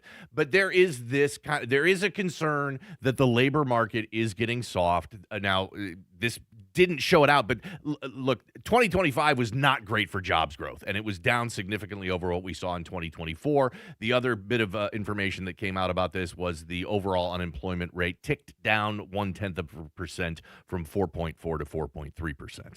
So you've got the jobs report coming back better than what they expected. Sectors that were driving the gains included healthcare, social assistance, and construction. That's a little bit surprising, right? Some areas like the federal government jobs shrank. Oh, no. Yeah. You mean the sector that doesn't produce anything? Yeah, that's an area I think where we can all be happy if there was a reduction in the number of jobs. We'll make up for it in the private sector. But it has been a soft job creation. You know, the general rule of thumb that economists use is we need about 100,000 new jobs every single month just to keep up with population growth. So if we get 100,000 new jobs every month, that'll keep the unemployment rate about the same. Well, in the last year, we've only had 2 months with 100,000 jobs, added or more. And so 2025 was a significant softening of the jobs market. And while today was a good report, it doesn't come anywhere close to making up for the shortness and shortfalls we had in 2025. But when you get down to it, the policymakers, they really need to focus on real job creation through pro-growth policies and not just go for monthly headline grabs. Yay, we had one good month. Okay. Can you sustain it? Can you keep it going long term? And the other part of this that we keep talking about and have for a couple of weeks now is jobs are good, but what we really need in this country is wage growth. Yeah. Because we've seen inflation and what it can do and the out-of-control cost of housing and our utility bills and insurance and healthcare, and those costs have gone up dramatically. Wages have not kept up with that, and that's what we really need more than anything, wage growth more than job growth at this point. So we've heard a lot about corporate layoffs, especially in tech, and I came across a couple different articles, and I thought they both made some interesting points. One article, the author is arguing that nobody's being honest about the real reason companies are cutting staff, and they're saying that it's not lack of profitability or necessity. The main reason is because of bloat. Many of these tech companies had so much bloat for so long, and now they're realizing, we really just don't need all of these people. The other article that I saw was this guy who was admitting that he had to lay off 700 people in his company, and he told the stakeholders it was because of AI, when in fact, it was not AI. He just thought that sounded really progressive, and that was an answer that oh, yes, we understand AI technology. That's getting in the way of jobs, when that had nothing to do with it. Yeah, let me tell you a little bit about how corporate America works at the executive level. So if you're the CEO or president of a company, you still answer to someone. You've either got a board of directors that you answer to, or stockholders, or a lot of times banks that you've got loans with. And what you're constantly They want a reason. That's exactly right. What you're constantly doing is trying to come up with stories to tell people that are there to hold you accountable, banks, lenders, your board of directors. You need to tell them stories about how it's a challenging environment, but we got this plan going forward. And because AI is such a buzzword that everybody in corporate America and banking is just completely enamored with, CEOs and presidents of companies can get a lot of leeway. All you got to do is sit here and say, yeah, I know it was a tough quarter and we're not making as much money as we used to, but we're going to cut 700 jobs and replace it all with AI. And the board of directors and the banks look at each other and go, oh, yeah, that sounds like that sounds like a good deal. We should definitely do that. Well, on the flip side, that's also another reason why many banks will give finances. Oh, we need it for AI growth. Oh, sure, you betcha. Say no more. Let me roll out the red carpet and allow you to access as much money as you need. But back to the point that you made earlier about how a lot of these companies are cutting, especially tech companies, tens of thousands of jobs. And we saw it from Amazon and we saw it from Meta. And that happened a lot during 2025. The weird thing is all of those companies continue to see record profits. Even without the people. The best example I can come up with this is when Elon Musk bought Twitter. So let's go back to when Elon Musk bought Twitter and he paid $44 billion for it. And one of the first things he did was fire 90% of the staff. Twitter had like 20, 30,000 employees. And immediately he fires 90% of the entire staff at Twitter. And yeah, there were a couple of bumps in the road and the app wasn't working right for a few weeks or a month. But then all of a sudden everything was fine with 1/10 of the employees that he had before. And by the way, Twitter has done more innovation, has earned more money. Their profits have been better since Elon Musk took over and fired 90% of the staff. It just goes to show that there are a ton of examples out there where these corporations, turns out they got a lot more employees than what they need. So speaking of corporations, Ford reported their worst quarterly earnings miss in 4 years. And they're hoping to do just a little bit better this year. They had some small growth the first month of this year, but they are missing their margins. Yeah, so Ford's strategy has been really interesting the last 10 years. Ford hardly makes any cars anymore. Almost no sedan types of cars. Ford is almost exclusively a truck and SUV company, and the vast majority of the profits and the most profitable autos that Ford produces are the trucks, especially the F-150. So they've kind of backed themselves into a corner by living and dying with their SUVs and their trucks, and now they're starting to see a little bit of softening in their earnings. Yeah, they say they want to focus on their efficient production, lean operations, and consumer-preferred vehicles, not mandated technology goals. That'll be a big difference. When the government gets out of the way, they can just create the cars that people want. And this has been a huge challenge, not only for Ford, but all the automakers. Because what's happened the last 5, 6, 7 years? There's been this massive push. huge EV division. Government huge incentives. EV staff. Yeah. Massive government incentives to develop electric vehicles. And so Ford and GM and Chrysler and all the other automakers have poured billions of dollars into research and retooling their plants so they can roll out this EV fleet. And what happened last year? The federal government eliminated the $7,500 tax credit when you buy an electric vehicle. And all of a sudden, poof, demand for electric vehicles evaporated almost overnight. I mean, the used car value on Teslas is incredible. You can look at like a Tesla Model S that's a $90,000 car, brand new. You can pick them up when they're a couple years old now for less than $40,000. So all of a sudden, EV is no longer the shiny new toy, and the auto manufacturers are going back to actually producing vehicles that the consumers want, not the ones that the government wants. So which car makes people the happiest? There was a new report that came out from Consumer Reports, and their data says that BMW is the most beloved mainstream automaker. 71% of their drivers say they would buy the same car again. They also did a test of people who take selfies in their cars. Yeah. And the people that are smiling the most and the most often are BMW drivers. I read this article and I felt very seen because of it, because it talks about how, you know, what was your favorite car and why don't you have that car anymore? And it was BMW. Came up to be the number one answer. And if they had asked me those questions, that's the exact answer I would have given them. I had a BMW that I drove for about 3 years, and I absolutely loved that car in every aspect. Did you take lots of pictures of yourself smiling in it? I took lots of pictures of it. I don't know that I took any selfies, but I loved that car. It had this red leather interior. It was fast. fast as, crazy fast car. And, but I had to get rid of it because it was always in the shop. Yeah. Maintenance costs too much. It was constantly in the shop, but I get this article. That car was my absolute favorite car. It just didn't make practical sense for me to keep it any longer. Of course, Toyota cars are kept the longest, and nearly 10% of Toyotas are still with their original owner after 15 plus years. And that's really been the hallmark, especially the Japanese automakers, whether it's Honda or Toyota or the South Korean manufacturers like Hyundai and Kia. Their reliability, that is baked into their brand, and it proves itself out in real life. And, we had the story last week about the J.D. Power results that came out with the top 10 cars in the country. And while Ford took the pickup truck category, both the small and full-size pickup truck category, it was all the Asian manufacturers, South Korea and Japanese manufacturers, that took all of the SUV and sedan awards home that year.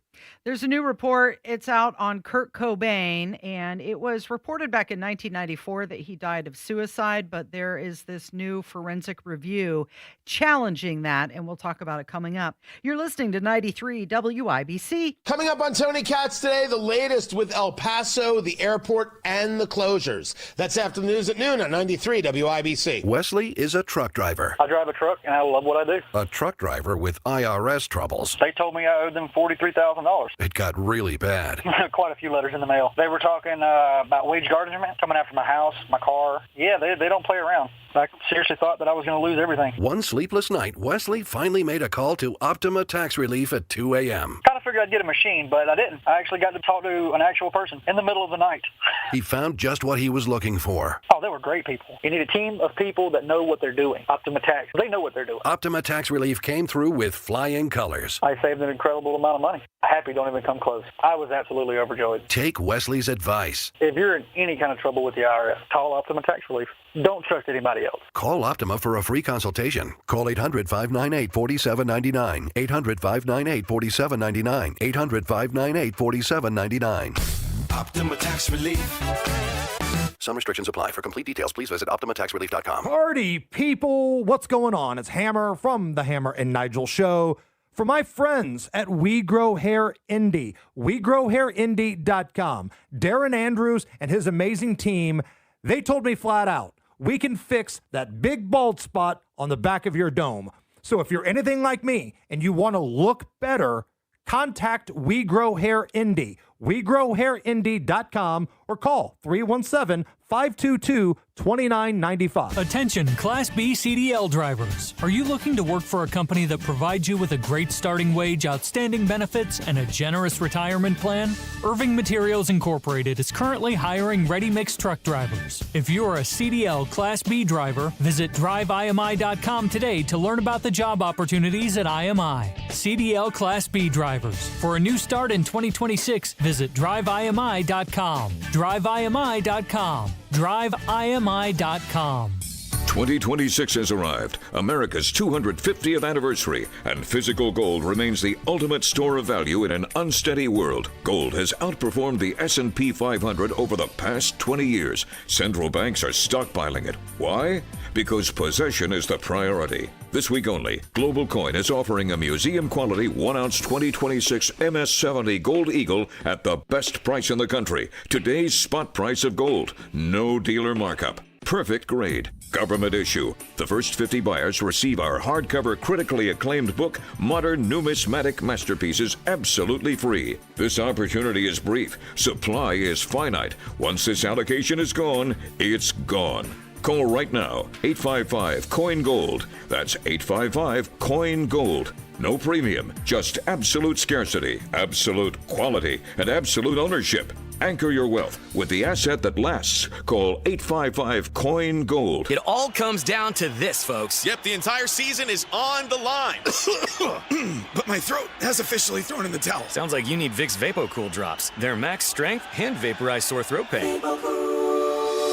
Whoa! These VapoCool drops hit fast! Speaking of fast, did you just see that play? Yeah, he vaporized that ball. That pun should have come with a penalty. Vaporize sore throat pain with Vicks VapoCool drops. Use as directed. For 22 years, Exercise Inc. has helped Hoosiers build muscle, lose weight, and transform their health, creating lifelong habits. Only takes 20 minutes once a week. Visit exerciseinc.com. Airplay Live is coming your way May 15th, featuring Julie Haggerty and Robert Hayes. Relive the comedy classic like never before with stories, laughs, and unforgettable moments. Don't miss Airplane Live. More ticket information now at WIBC.com. We started off this morning talking about the El Paso International Airport, and now we focus on the Indianapolis International Airport. They set a new passenger record in 2025 with about 10.6 million travelers passing through the airport. That's roughly 100,000 more than the year before, and this milestone shows some continued growth and recovery in air travel demand for the Indianapolis area and also the broader Midwest. Of course, they have added some new nonstop flights like to Dublin and Punta Cana, Nashville, and also Midway. They weren't previously available, but now they are. They've also added some specialty flights like what we saw with the college football championship game. So specialty flights tying to major local events, yeah, that's going to help boost your traffic. Yeah, think about what you want in Indianapolis Airport. You know, it generally for several years now has usually come out on top when they look at the best medium-sized airports in the country, and obviously they're getting more passengers, and the first time ever having 1 million passengers go through that airport in a single calendar year. Think about when you travel and when you fly, what do you really want from an airport? You want short TSA lines. Okay, check. The Indianapolis Airport has got that. Easy to get in and out of. Yeah, it's pretty easy. It's pretty easy to park your car and to grab the shuttle bus and to move around in the Indianapolis airport. You want on-time departures? Okay, we're pretty good at that too. Not a lot of weather delays, not a lot of delays coming from the airlines. And then you want some decent food options while you're waiting, because that's the thing you do more than anything in an airport is sit around and wait for your flight to take off. So it makes sense. The Indianapolis airport definitely checks all of those boxes, and it's a great airport. So you've got October of 25 was the airport's busiest month, and it was the first time that they recorded more than 1 million passengers in a single month, surpassing previous travel levels, and it's got to be market driven, right? And that's what you want, not government mandates, people choosing to come to Indianapolis or fly out of Indianapolis on their own accord. Oh, here's a little pro tip too. Now, so if you're flying in and out of the Indianapolis airport and you park in the parking garage, not the economy lots where you got to take the shuttle into the airport, but if you park in the parking garage, as soon as you walk out that skyway and get into the parking garage, there is a little water vending machine that's set up off to your right. It's actually free. Oh, really? All you have to go in, it takes no money. All you have to do is just go up there, punch in the kind of number for which row and number you want, and it'll give you absolutely free water. Free water. That is a little tip, and let's hope that me now publicly announcing this doesn't mean that there's a rush on it and the airport shuts that down, but it's fully functional and working. You get free water if you park in the garage. A new private forensic review challenged the long-standing official finding that Kurt Cobain died by suicide in 1994. So you had a team of independent researchers, and they say, no, this was a homicide. Yeah, so let's kind of temper the headlines here. This was done, like you said, by independent researchers. And by the way, the local officials in Washington State have no interest in reopening this case. As far as they're concerned, this case is completely closed right now.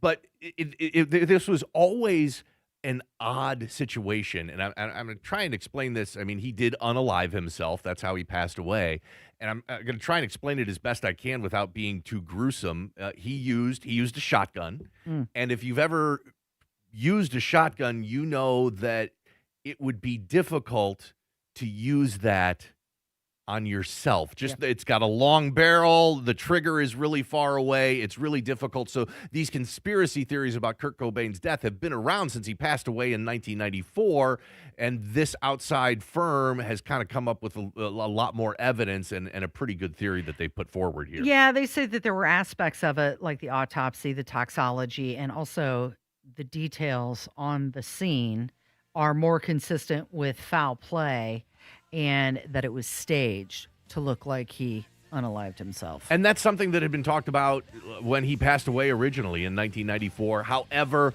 this is probably just for theater. Again, like we saw, the King County officials there in Washington State have said they have no plans to officially reopen the Kurt Cobain case. Yeah, the case remains officially closed.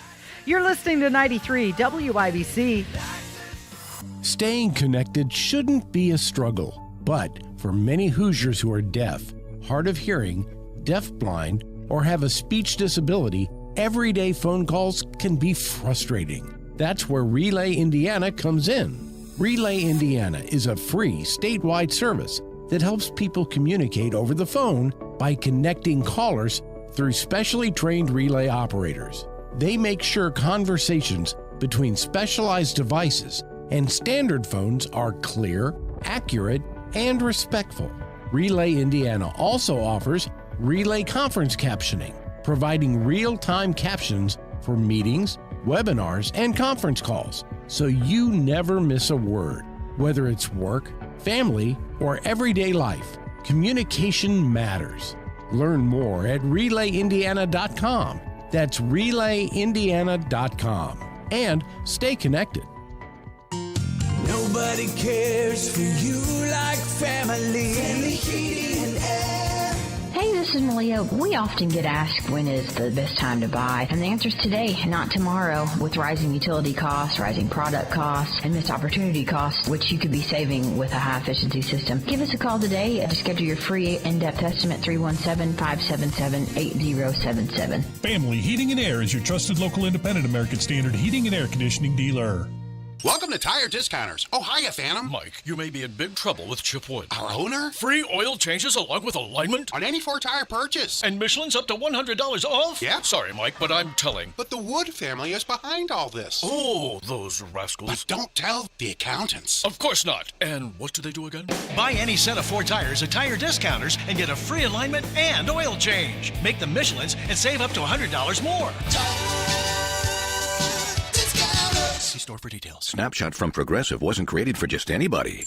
Oh no, we made it for you. Gradual breakers. You keep your eyes on the road, so you've seen it all. As long as it all happened directly in front of you, like a Swedish masseuse, your foot knows exactly the right amount of pressure to apply to the brake. That's why your passengers feel totally relaxed with you behind the wheel and occasionally super sleepy.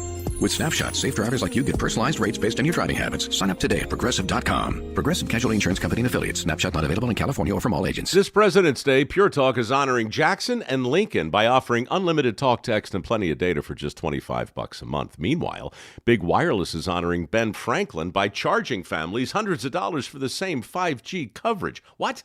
Franklin wasn't even a president. Hang on to those Benjamins. Dial pound 250, say Mike Rowe, and save 50% off your first month. That's pound 250, Mike Rowe, to switch to an American wireless company that's truly unprecedented. Pure Talk. At Advent, nasal congestion and sinus infections can be solved with an in-office 20-minute procedure. Elsewhere, expect surgery. Meet Drexel Interior's new cabinet line, Drexel Select. Premium cabinets with multiple colors and free in-store design. Get yours in just 5 days. Visit DrexelIN.com to upgrade your home today. Coming up in 2 minutes from the Dugan Air Heating and Cooling Mitsubishi Electric Studios. Lots of action on Indy's north side last night. What all IMPD is now investigating. Plus, where a fire broke out that damaged a building that housed multiple businesses. You're listening to 93 WIBC, WIBC HD1 Indianapolis. It's 11 o'clock. It went from 10 days to about 10 hours. I'm Dave Anthony, Fox News. An FAA order to cancel all flights to and from El Paso, Texas, issued late last night, was lifted this morning.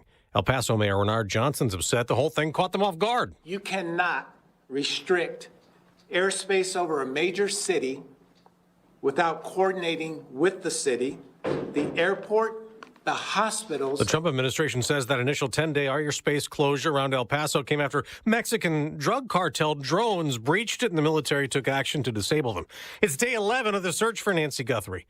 A man was questioned, then released, and now TMZ founder Harvey Levin just told Fox. We got kind of a bizarre letter, an email from somebody who says they know who the kidnapper is, and that they have tried reaching Savannah's sister Annie and Savannah's brother to no avail. Attorney General Pam Bondi's on a hot seat at a House hearing right now. President Trump's policies have saved lives. Touting a drop in violent crimes. But Democratic Congressman Jamie Raskin just told Bondi, abandoning victims and coddling perpetrators is what you do best. He urged the Attorney General to talk to victims of the Jeffrey Epstein sex trafficking operation seated behind her at the hearing. Those are just some of the hundreds of survivors of Jeffrey Epstein's global sex trafficking ring who are demanding that the truth be told. Well, moments ago, Bondi responded. They've released millions of Epstein files and directly addressed those survivors. Despite what the ranking member said, I have spent my entire career fighting for victims, and I will continue to do so.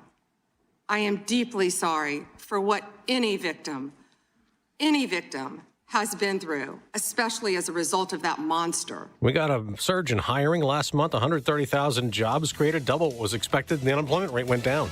America's listening to Fox. President 93 WIBC Mobile News. On the level, on the go. Shootings involving kids. Sunny and 35 this hour in Indy. The high for today around 44. I'm Jarrett Lewis. It's now 11:02. Two shootings from last night on Indy's near northeast side. Both involved teenagers. According to IMPD, the first one happened around 10:30 just north of the Blackburn Terrace apartments. The person shot was in stable condition. Not too long after, a report of another shooting came from just south of the apartment complex. That person shot was taken to a hospital in critical condition. This is the second incident tonight, and they're all younger. They're all around 18 years old. And no parents up there, no parents here. IMPD Night Watch Lieutenant Greg Scott. Police are also investigating a late night crash involving a stolen vehicle. The car had two people in it who were taken to a hospital with injuries. That crash happening on Indy's north side. On the south side of Indianapolis, a fire causing significant damage to a business building early this morning. About 60 firefighters responded to the blaze, which began in a restaurant and then spread to a grocery store. The business had only been open for about a week. Thankfully, no injuries were reported.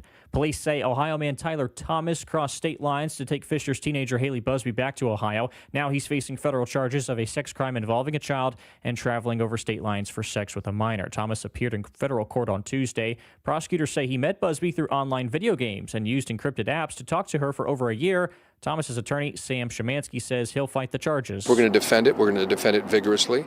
We're going to deal with the charges straight up, and we'll deal with professional and capable prosecutors, whether it's in state court or federal. So we're used to both venues and jurisdictions. Thomas has not been charged with Busby's murder. A plan to give the state more flexibility with the National Guard is moving through the legislature. Ryan Hedrick reports. A man who spent almost 10 years involved in protests told political leaders Tuesday that they should rethink a plan letting the governor set up and send out a military police unit within the Indiana National Guard. To say that the out-of-control protests you're going to use them for, that's what destroys community trust in our National Guard and police. I would encourage you to not support the bill as it is. The bill is already passed out of the House. It's now in a Senate committee. If it moves out of that committee, it heads to the full Senate. Ryan Hedrick, 93 WIBC Mobile News. An overtime thriller going in favor of the Pacers. They beat the Knicks in the Garden last night, 137-134. They will stay in New York with a short trip to Brooklyn to play the Nets tonight. And number 13, Purdue, needing a big win over a ranked team, and that's just what they got last night, upsetting number 7 Nebraska 80-77 in Lincoln and also in overtime. Head coach Matt Painter says rebounding was the difference. It's huge. We have 21 offensive rebounds. They have 6. It's a big difference. Fletcher Lawyer notched 18 points to lead the Boilers in scoring. The win moves them into a tie for third in the Big Ten Conference. I'm Jarrett Lewis on the level, on the go, and at WIBC.com. Only local real estate agent I'd trust with the sale of my home and actually finding me a new one. It's Mark Dietl. And Mark is used to dealing with challenging situations and making them simple and successful. Like Angie in Fairland was handling her mom's estate, needed to sell the home she grew up in. It was emotional, but the Dietl team handled the listing and repairs, secured a buyer, and sold the house after just 9 days on the market, stress-free. Find him at markdietl.com, DIETEL.com. Mark Dietl guarantees your home sold at a mutually agreed upon price and deadline, or he will buy it. You pick your move date, no long-term contracts, and you can cancel at any time. Call Mark Dietl today. Ask about the guarantee. 317-755-4232 or visit markdeedle.com. That's Mark, D-I-E-T-E-L, markdeedle.com. A man questioned in the Nancy Guthrie case. 93 WIBC. It's quiet at the airport in El Paso, Texas. What happens next All flights, commercial, private, cargo, to and from there have been canceled. happens here. Someone went on a shooting spree at a school, murdering 7 people, wounding about 25 others, then killing herself. Stay in the know Attorney General Pam Bondi is set to appear before a House committee while you're on the go. about the Justice Department's handling of the Jeffrey Epstein files. On air, online, and on Alexa. Sunshine at 36 now, on our way up to 43. My name is Casey. That is Jim. Donald Trump said he is considering sending a second U.S. aircraft carrier strike group to the Middle East if ongoing negotiations with Iran fail. This would add another one. There's already one in the region. He wants to bring another one. He framed the situation as a choice between reaching a deal or doing something very tough. Yeah, so when Iran had these uprisings in the streets, and of course a violent crackdown by the leaders in Iran, and a lot of people were killed and injured during that process, and that was kind of the last time there was this threat of a potential American strike on Iran, and that was a few weeks ago. The things have changed. There aren't uprisings in Iran anymore, and what this is really centered around right now are the ongoing nuclear and security talks with Iran. So I think that's an important distinction. This really isn't about Iran and their violent crackdown on the protesters that they had in their country. That was so last month. That's in the past now. This is really more along the lines of these nuclear and security talks that they're taking place. So you've got the USS Abraham Lincoln already deployed in the Middle East as part of the pressure that the United States is trying to put on Iran. And now they've got a second carrier like the George Washington or the George H.W. Bush being discussed that would take part of the region. The Israeli Prime Minister, Benjamin Netanyahu, in Washington, D.C., one of the things that they are to discuss is Iran policy and whether they're going to push for a stronger approach concerning nuclear issues and show peace through strength, or using military deterrence to maybe bolster diplomatic leverage. Donald Trump was asked about this. Who was it with? It was on Fox News, with Larry Kudlow. He was asked about what's going on in Iran, and here's what he had to say. Do you think a deal with Iran with this current regime would ever really stick? I don't know. I mean, I don't know. I know one thing. They want to make a deal. They wouldn't talk to anybody else, but they're talking to me. But, it's a good question. A lot of people say no. And I would say that I'd rather make a deal. It's got to be a good deal. No nuclear weapons, no missiles, no this, no that, all the different things that you want. But some people worry that they've been very dishonest with us over the years, right? Very dishonest. Obama and Biden, what they did in terms of creating a monster with Iran was terrible. That Iran nuclear deal was one of the dumbest deals I've ever seen. So Donald Trump is saying that they'll talk to him. So does that prove that he is uniquely effective, or that there was a flaw in past administrations? Or is it just his ego speaking? Right. Donald Trump just positioning it as, I'm the only one in the world world that they'll work with, that can handle this. I am fascinated by this because Donald Trump, for the guy that said that he was a president of peace, and that he hated all of these wars that the Democrat presidents had been, starting all around the country. He's been pretty active on the foreign policy front and pretty active with the American military. Of course, there were the strikes on Iran and their nuclear facilities last year. We had the incredible raid in Venezuela and capturing Nicolas Maduro. We had the incursion by cartel drones just this morning at the border in El Paso. So it'll be interesting to see how much appetite the American public has for these, what seems to be just this regular basis of using the American military. Now, the great thing that Trump has on his side in this whole process is he's been very successful so far in coming back in president and using the American military. The strikes on the Iranian nuclear facilities were very successful. We didn't lose any American lives or any American equipment.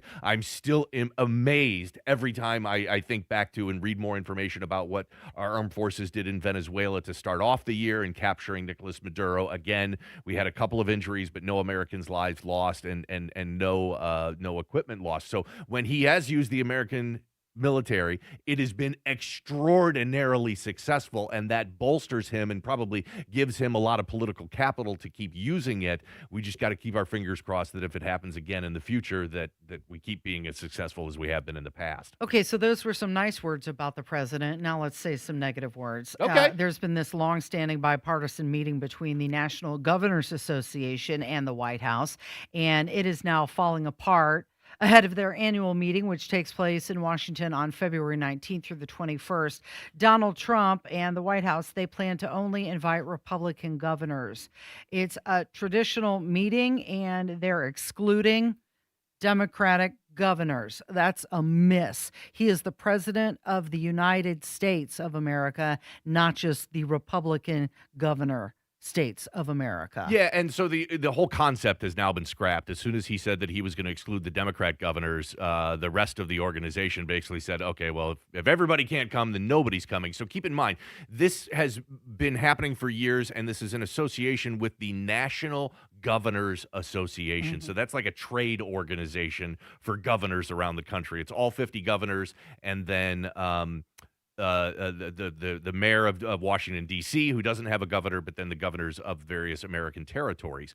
And it's obviously both Republicans and Democrats. So think about it. If you're running the National Governors Association, and by your charter, you need to include all governors and make everybody available toward this, and you partner with the White House to bring all the governors to the White House, and the White House says, hey, you can just bring the Republican governors, that's it. Well, as the trade association, you really can't go along with that. But we've seen this from Trump. Is he's obviously from a political position going to push and push and push and push and do things like this. But it's good that we've got enough, people with enough spine behind them to when he does cross the line, they're going to push back and say, look, if you're not going to take everybody, then we're just not going to do this at all. So what it does is it's breaking an old, decades-old tradition, and you've got the governor's meeting is still going to happen, but the formal part of the White House session is now off the agenda. And it really looks like the Republican leadership, they're not comfortable getting challenged by the Democratic governors. But this is what Trump does. Trump always pushes right up to the line. And a lot of times he crosses the line. It reminds me, it's like Charlie Murphy from the old Dave Chappelle show. He's a habitual line stepper,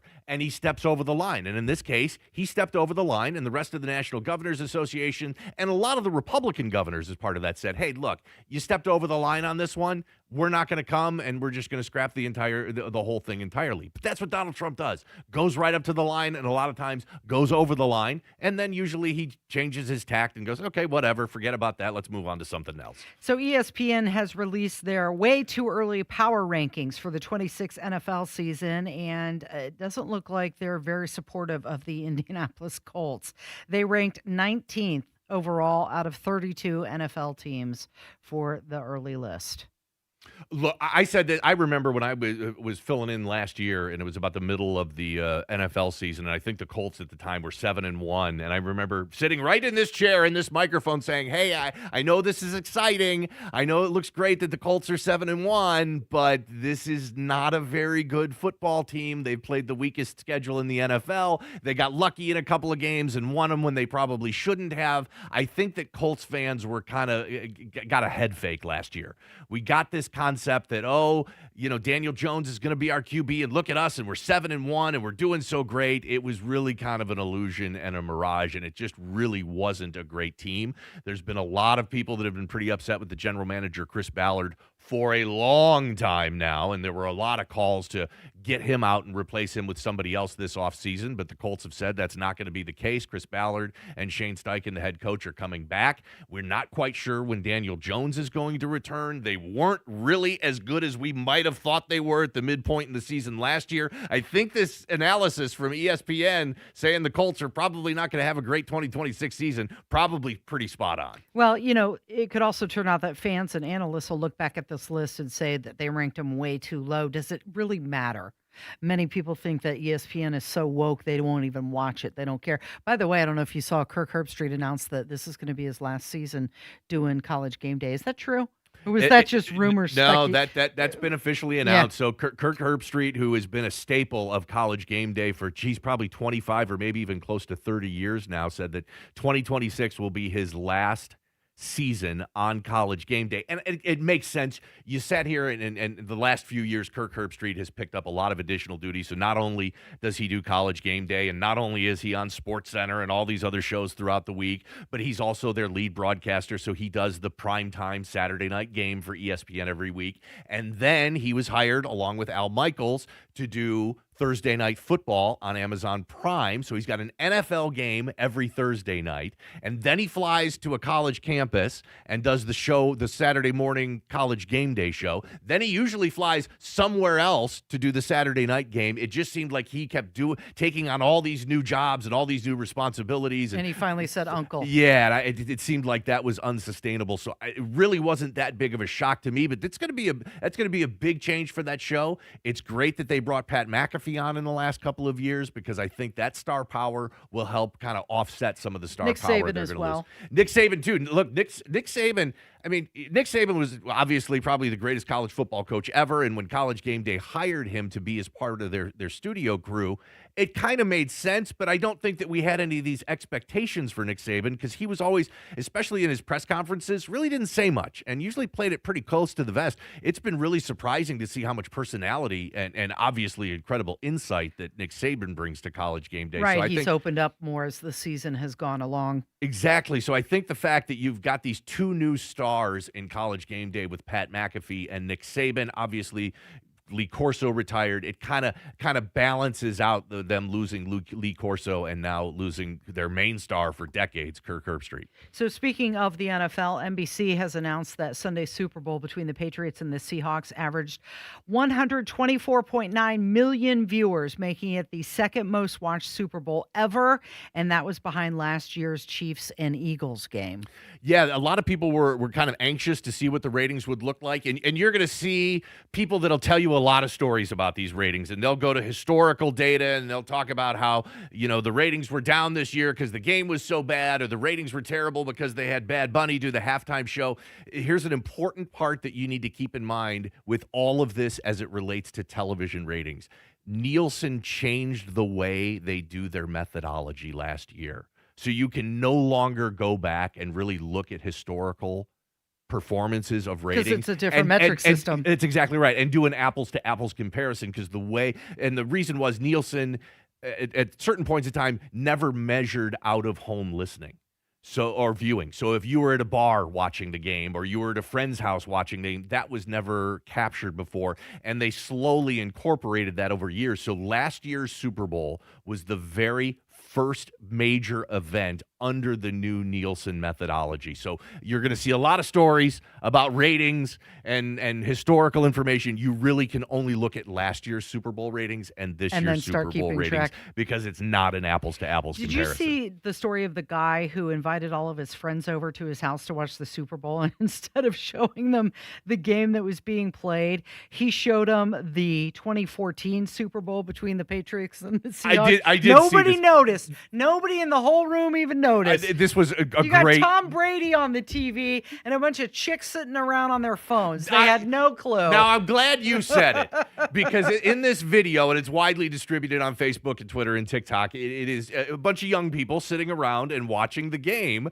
and this caption over this says, "I played the 2014 Super Bowl, They never and noticed. nobody is noticing," and they're all sitting around, and they're talking, and they're having fun, and on the screen, there's Tom Brady. It was kind of a funny trick, because the exact same two teams were in the 2014 Super Bowl, Seahawks and Patriots, that were in this year's Super Bowl. But I'm glad you said, because in the video, all you see are a bunch of women sitting around watching it, and they weren't paying attention. Had no idea, despite the fact that Tom Brady's on there and he's been retired for years, had no idea anything was different or wrong about that situation. Well, that just shows you much of the Super Bowl is just more of a cultural event than the actual game. But Congressman Randy Fine has something to say about Bad Bunny's performance. We'll get to that coming up. You're listening to 93 WIBC.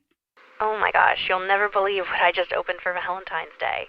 A sapphire ring from Hellsberg, just like the one I lost years ago. Remember how excited I was when you gave it to me? I cannot believe you remembered that story. I guess you were right. I really found the one. This Valentine's Day, create a moment that means something with up to 40% off gifts at Hellsberg. Shop in store or at hellsberg.com.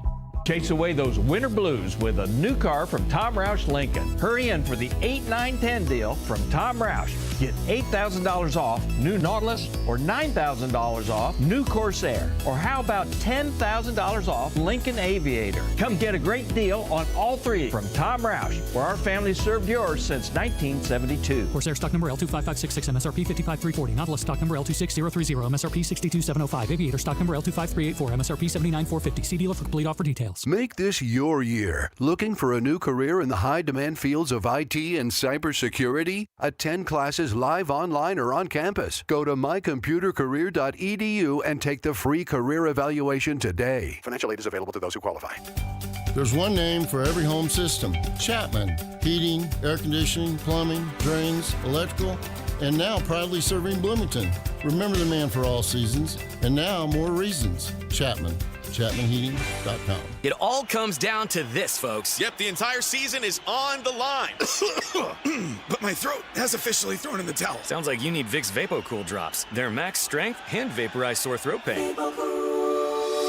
Whoa! These VapoCool drops hit fast. Speaking of fast, did you just see that play? Yeah, he vaporized that ball. That pun should have come with a penalty. Vaporize sore throat pain with Vicks VapoCool drops. Use as directed. Upgrade your flooring with Drexel Interiors. Shop pet-friendly carpet and luxury vinyl plank on sale now. Plus, get 12 months interest-free financing. Visit their Indianapolis or Carmel showrooms or drexelin.com.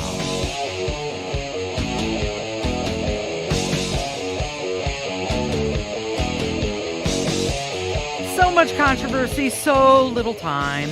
So you've got the halftime controversy that everybody wanted to talk about at the beginning of the week, especially in regards to Bad Bunny. There's different reports about how many people watched and how many people left to go watch on streaming platforms the All-American halftime show. But now there's a new controversy brewing in regards to Bad Bunny, and Congressman Randy Fine, he's demanding the FCC investigate Bad Bunny, the Federal Communications Commission getting in the mix. Yeah, and so there's always going to be a lot of noise around, politically charged topics like the Super Bowl halftime show from this year, and I want to try and cut through that a little bit and talk about how the FCC can actually and legitimately investigate this, because you'll see a lot of comments from conservative and liberal social media influencers and commentators that talk about how this is ridiculous. The FCC is involved. The liberals will be saying that, or the conservatives will say, yeah, this was a bunch of liberal BS, and the FCC should look into that. The FCC has absolutely no control over influencing, if something is liberal or conservative.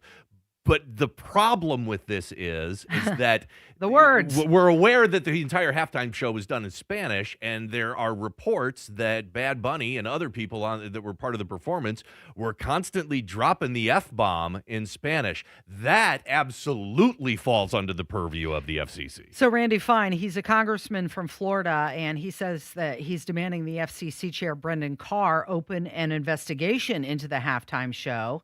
And he says that the show used explicit language and content on live television, and can't do that. He said the lyrics, they're all disgusting and pornographic filth, and if they were in English, everybody would have been up in arms right away. Because they were in Spanish, it took a little bit longer for this to kind of reveal itself, and now he wants the Federal Communications Commission to investigate and hand out fines. Yeah, and by the way, just because they were dropping the F-bomb in Spanish, that doesn't give you cover with the FCC. There is absolutely precedent at the FCC that they can television stations and radio stations for using, the quote-unquote 7 deadly words, even if they're used in another language. Can you tell us what English. the 7 words are? I can, and we will do that after 12 noon on this show when Tony Katz is on the air. Okay. But just because it was in Spanish, that's not like whiteout that you can throw on the paper and just make it all go away. No, any language and inappropriate words used in any language still fall under the purview and enforcement of the FCC. So some people are saying that a majority of the lyrics weren't actually sung, and many of the times they were bleeped or censored during the performance.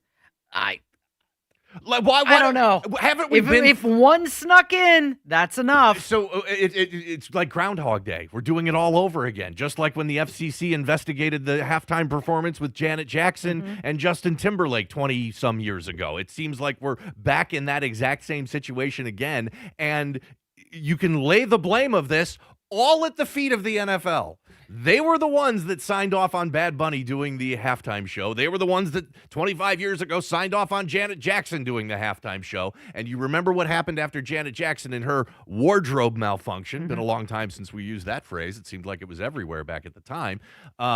We saw, the pendulum swung the other way. So rather than having MTV produce this edgy halftime show, they went with a whole bunch of safe and sound classic rock acts like the Beatles and Paul McCartney and Bruce Springsteen and The Who and Tom Petty. It seemed like we were stuck in classic rock prison for halftime shows for about 7 years after that. It is going to be fascinating to see how the NFL reacts to this and if that pendulum will swing far the other way, and we'll know once they select the Super Bowl halftime show for next year's event. Yeah, well, a lot of people are calling for Roger Goodell, the NFL commissioner, to be fired now because of his, okay, he approved this.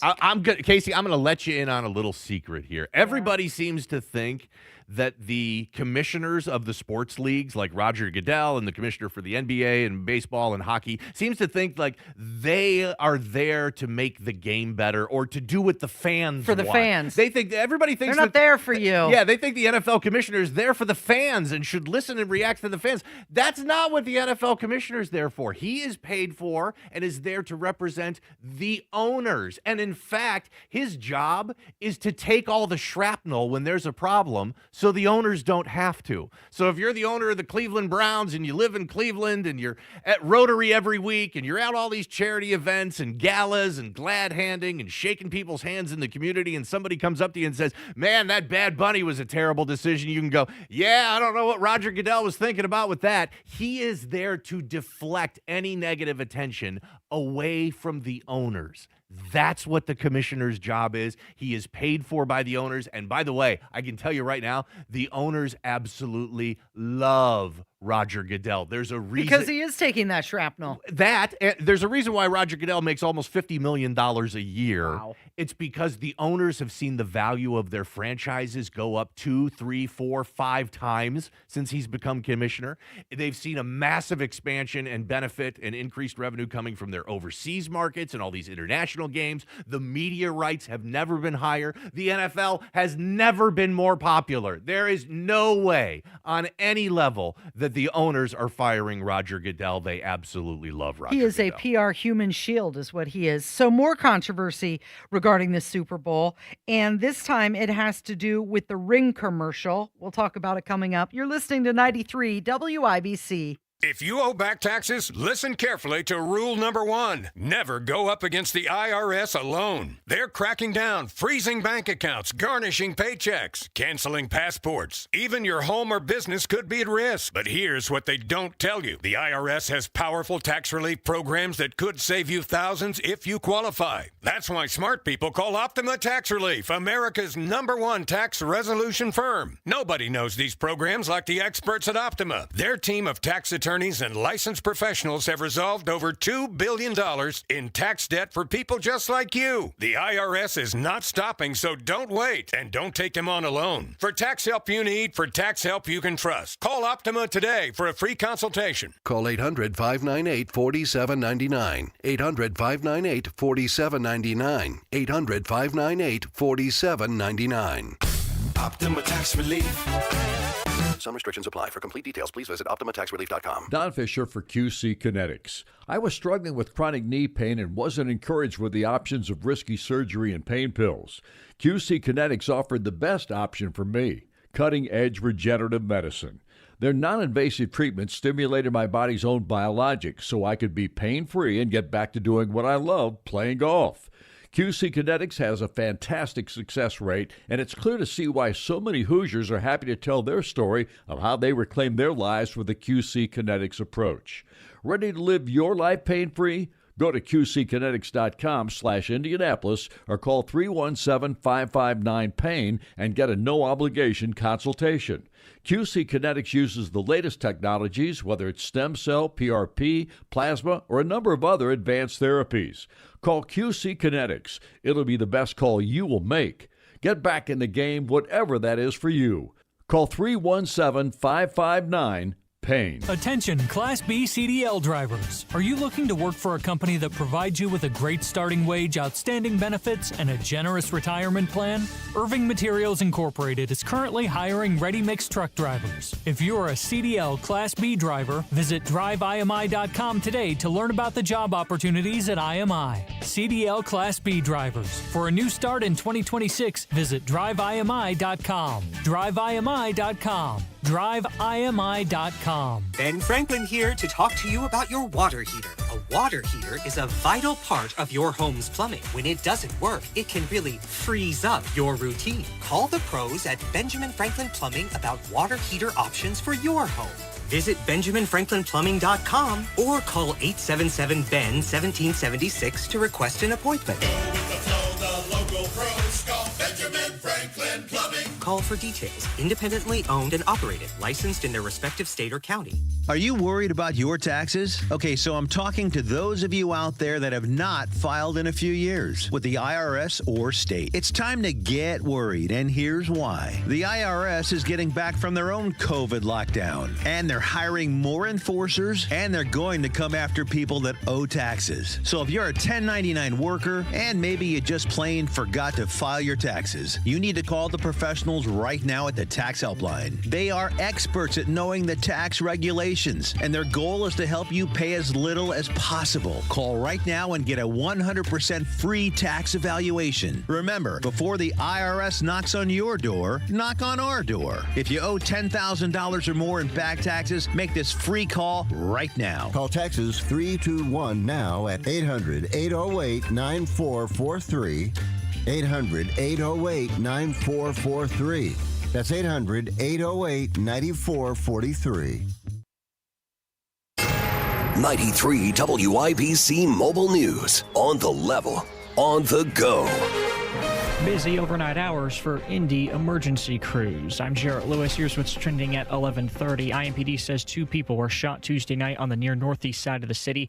Both incidents were near an apartment complex, and both involved teenagers. Just need to get some parents involved and be parents with their children. IMPD Night Watch Lieutenant Greg Scott is asking anyone with information about the shootings to contact them or Crime Stoppers. Police are also investigating a crash involving a stolen vehicle. It happened on Indy's north side. 2 people were taken to a hospital. Tyler Thomas, the Ohio man connected to Haley Busby's disappearance, is now facing federal exploitation charges. He appeared in court on Tuesday. And the Pacers can head into the All-Star break by beating 2 New York teams back-to-back. Tonight they have the Nets in Brooklyn. They took down the Knicks inside the Garden last night, 137-134 in overtime. I'm Jarrett Lewis, on the level, on the go, and on WIBC.com. Oil lights never come on at a good time. You've got enough to juggle, so let Take 5 handle it. Drive in, stay in your car, and roll out in 10 minutes. No waiting room, no stress, just fast, friendly service. Visit Take5.com today to find your nearest shop. The Frenchman was prepared to take his first command. What he found was an empty plan and a winter road to nowhere. WIBC celebrates the spirit of 76. Brought to you by the WIBC Daily Newsletter. February 11th, 1778. The Board of War named 20-year-old Marquis de Lafayette to lead an invasion of Canada. Reaching Albany, he found too few troops, no supplies, and frozen crossings that made the scheme impossible. He reported the facts to Washington, and the plan was quietly scrapped. The mission failed before it began, but the experience forged a leader who would become indispensable to the revolution.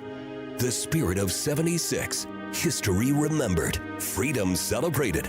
Have the latest headlines and show content delivered to your inbox daily. Sign up at WIBC.com.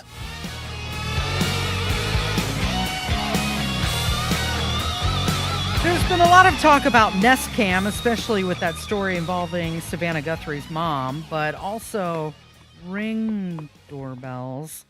Ring aired a commercial during the Super Bowl, and it was for the new Search Party feature, which is an AI-powered tool, and it uses the Ring camera, and they put it under the banner of lost pets, that it would scan your neighborhood footage when somebody uploads a photo of their missing dog. And the ad, well, it highlighted the feature that it would help reunite more than one lost dog a day since it launched, and it presented itself as a community helping tool. Let's take a listen to the commercial. This is Milo. Pets are family. But every year, 10 million go missing. And the way we look for them hasn't changed in years. Until now. One post of a dog's photo in the Ring app starts outdoor cameras looking for a match. Search Party from Ring uses AI to help families find lost dogs. Since launch, more than a dog a day has been reunited with their family. Be a hero in your neighborhood with Search Party. Available to everyone for free right now. Join the neighborhood at ring.com. All right. So people across social media have been saying that the ad is creepy, it's invasive, and even dystopian, saying that it normalizes widespread surveillance under the guise of finding pets. Let's be very clear about this. If it can find your dog, it can find you. Yeah, ever since this commercial aired in the Super Bowl, there's been a lot of backlash about it on social media, and rightly so. And I can imagine, because I've been in these meetings, I can imagine the meeting with Ring and their advertising agency. And they're talking about, okay, well, what do you want to talk about in your Super Bowl commercial? And Ring is sitting there and they're like, man, we got this great new technology, facial recognition, and we can basically network everybody's Ring doorbell camera in an entire neighborhood and then layer in this facial recognition to be able to identify people. That's pretty cool, isn't it? And I'm sure the ad agency was like, how about we make it about dogs instead of people? How about we just twist this a little bit? Because who can be angry about helping find lost dogs, right? That's the whiteout. That's how we're going to clean up this ugly, dystopian, 1984 George Orwell type technology, is just flip the script on it and we'll make it about your dogs as opposed to you. So what you've got here is surveillance state technology designed as being helpful. Now, Ring, they say that the Search Party feature only processes images of animals, not human faces or any biometric data. But are we going to believe them? But just because they don't doesn't mean they can't and they won't in the future. Well, and guess what? If you get a subpoena from a court, from a judge, from the government that says that you've got to turn over this data and information, and this facial biorecognition for humans is part of it, even if you haven't quite turned it on, quote unquote, the information is still out there and certainly can be accessed, especially if there's a subpoena involved with this. I mean, we value our privacy and also our property rights, and you've got these technologies that are enabling constant neighborhood scanning, even for pets. Humans are next, or they already can do it. They're just telling you that they can't. I mean, you have to respect individual liberty, and it's being eroded every single day. Look at the flock cameras that are out when you're driving around. You're on camera right now. Yeah, and the flock cameras I understand and have a lot of problem with, because that is government intrusion. It's local government intrusion on our privacy.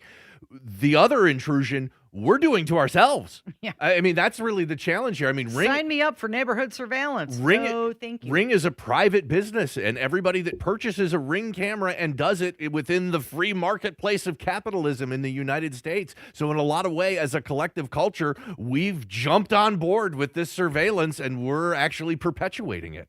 So there was a new Gallup poll that came out, and it says 59% of U.S. adults say they expect to have a good life in 5 years. That's the lowest it's been in 20 years, by the way. So let me restate that. Yeah, do that again. Only 59% of U.S. adults say they expect to have a good life in 5 years.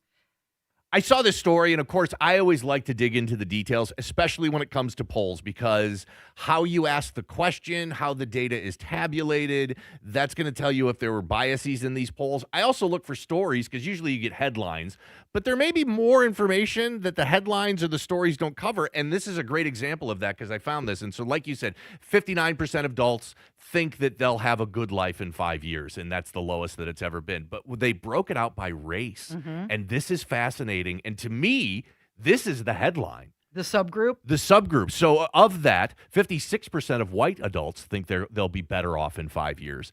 67% of black adults think they'll be better off in 5 years. 63% of Hispanics. And so the two largest minority groups, blacks and Hispanics in this country, are actually more optimistic than about white for their future. I thought that was fascinating, especially because you see all of these false narratives that exist as it relates to Trump and the administration. We saw that in the last week or so with the Olympics. We saw some of these Olympic athletes that started trashing the United States, and some of them specifically mentioned LGBT issues. Donald Trump has been very pro-gay ever since his first term in office. So the idea that gay people in this country have fewer rights or are under attack from the Trump administration, shoot, go to Trump's website right now. There's LGBT merch for Trump that you can buy on his website right now. He's been very pro-gay, and I think that there's this other narrative out there that Trump has been very detrimental to minorities in this country. Yet in this latest Gallup survey, the two largest minority groups in this country are the two most optimistic on how their future is going to turn out. Well, another thing that it shows you is that their feelings about the future, it's not just about who's in power. It also reflects economic stress and uncertainty. So that is at play there as well. You got to have confidence in your government's policies, and that they're not undermining your everyday life. Yeah, and so I get the headline, hey, this number for all Americans is the lowest that it's been. Okay, fine. That's a valid piece of information to have. But like I said, I think when you dig deeper, the real headline is that according to Gallup poll, blacks and Hispanics think that their lives will be better in 5 years, more so than white Americans do. So it's not all gloom and doom, at least not according to the White House press secretary, Carolyn Levitt. She closed out Tuesday's White House press briefing, and she wanted to highlight some stories about the administration's recent successes that the media has been ignoring. I will just point out that there are a lot of wins in the news this week that people in this room have not asked about, because you continue to ask questions about the same subject. So let me point them out for you. Again, on Friday, the Dow shattered 50,000 for the first time ever. This week, the American Society of Plastic Surgeons came out in opposition to gender mutilation surgeries for children. They are the first major medical group to do so. A federal appeals court today, nobody asked about that, just upheld the Trump administration's policy of detaining illegal aliens, validating the strong measures that have driven illegal crossings to historic lows, and sent a crystal clear message that under President Trump, if you enter the country illegally, you will be detained and removed. The murder rate, again, not a single question about this, has plunged to a 125-year low as crime falls across the board thanks to President Trump's crime crackdown. We also saw this week national median rents have fallen to a 4-year low following 6 consecutive monthly declines, and mortgage affordability has surged to a 4-year high. Home ownership is the core foundation principle of the American dream, and I will repeat that mortgage affordability this week surged to a 4-year high, but not a single of mention of that in this briefing room today. And again, this came out last Friday, but for an unprecedented 9th straight month, there were 0 illegal border crossings at the southern border. So we're going to get back to business. The president is very busy today, and you will see him all tomorrow at the event in the East Room touting his administration's energy policy. Thank you. She's like, you didn't ask about any of the good stuff. You just want to talk about Epstein. And well, yeah, that's what everybody wants to talk about. It's true. And then she dumped all the good things that would happen. And by the way, did you notice? She didn't stick around for any questions. No. Here's all the awesome stuff we did. And mic drop, I'm out. I'll see you later. I did see something. What was it? Her line she mentioned about housing and costs. Mortgage affordability. Mortgage affordability. That's what she called it. There was a recent report from Zillow, and it ranked Indianapolis as the most buyer-friendly housing market for 2026. They said that it offers the best combination of affordability, home value upside, and lower competition. Yeah, I think for as many of us think that housing and home ownership has become much more unaffordable in this state, and specifically in Indianapolis. In comparison to much of the rest of the country, housing is below the national average in this state and in this city. It is more affordable. We do have more inventory on the market here.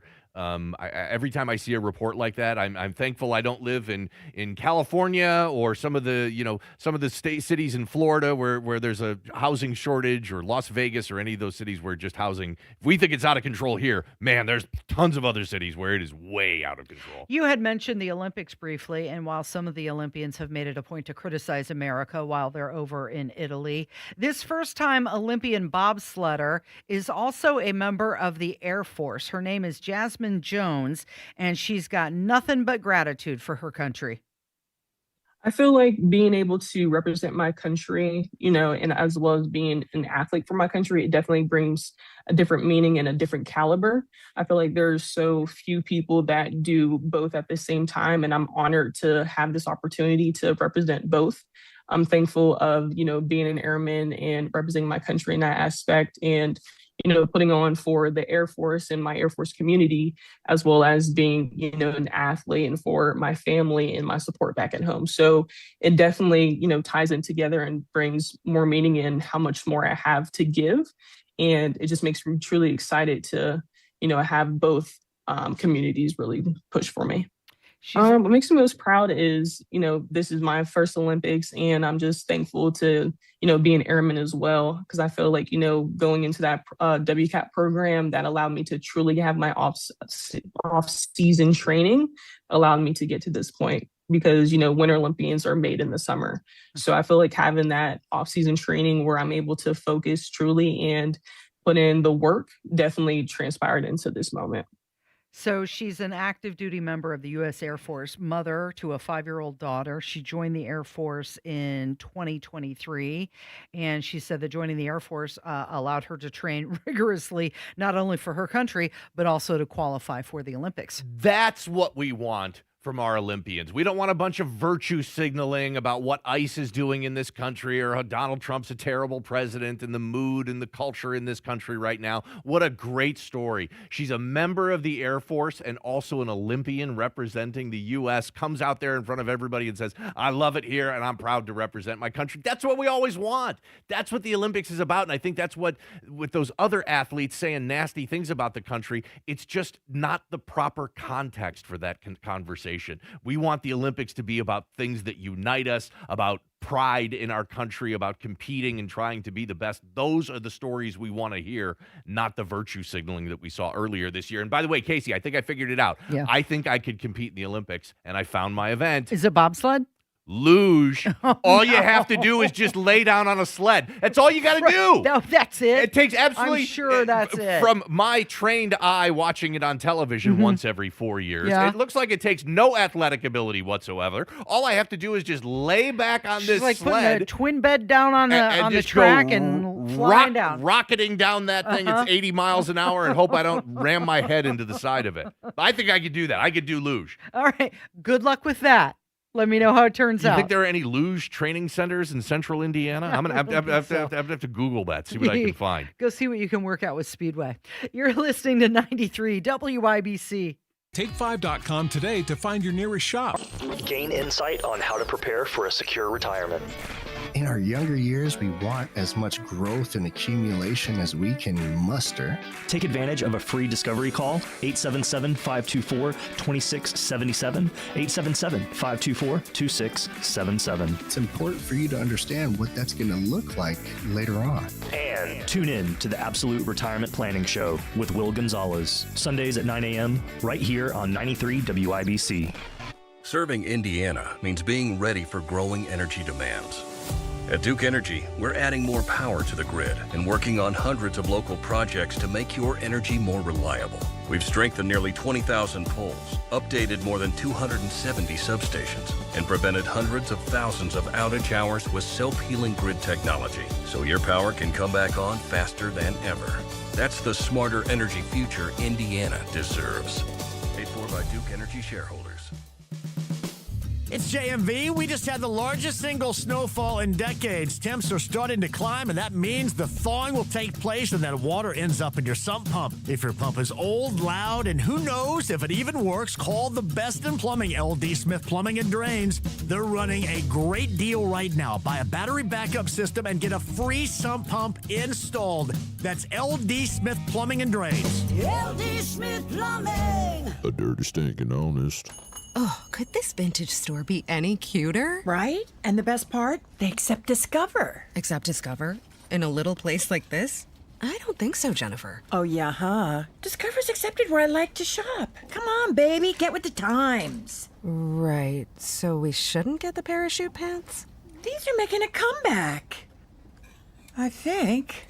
Discover is accepted at 99% of places that take credit cards nationwide. Based on the February 2025 Nielsen report. Don't miss the Dancing Worlds Tour, the greatest hits from John Mellencamp, July 18th at Ruoff Music Center. A night packed with the songs you love and the stories behind them. Ticket info on WIBC.com. Get yours before they're gone.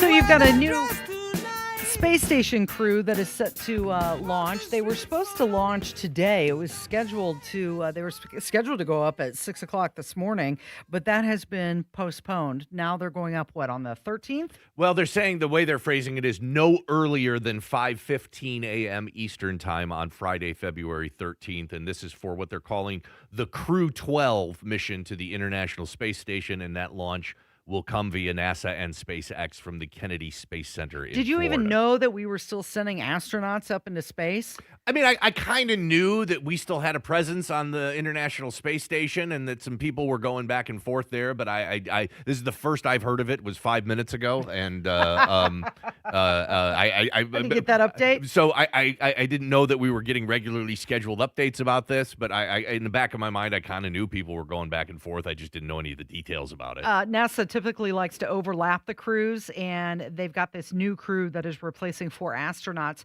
who returned to Earth earlier last month, and they had to do that because there was a medical issue. Now, sometimes there are other issues that happen up into space, and this guy may be a big old cootie and getting a lot of bad press, reasonably so, but you've got Mark Kelly. Former Senator Mark Kelly, former astronaut Mark Kelly. Correct. Yes. And he was asked a question. And I thought, well, this is going to be about some of the dumb things that he has said, but it wasn't.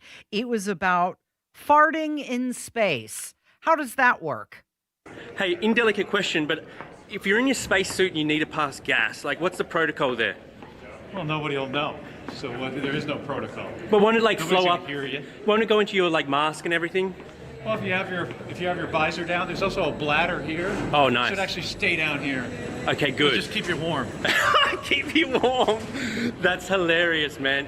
Would you have any interest in space tourism, like going up on, Jeff Bezos thing or Elon Musk thing? I've been to space 4 times, all for about 2 weeks each. I had an awesome career. I went to the International Space Station, 4 opportunities. Blah, blah, blah. Now he's just talking about his resume. So, of course, he drew some national attention. He appeared in that video urging U.S. troops not to follow what he called illegal orders.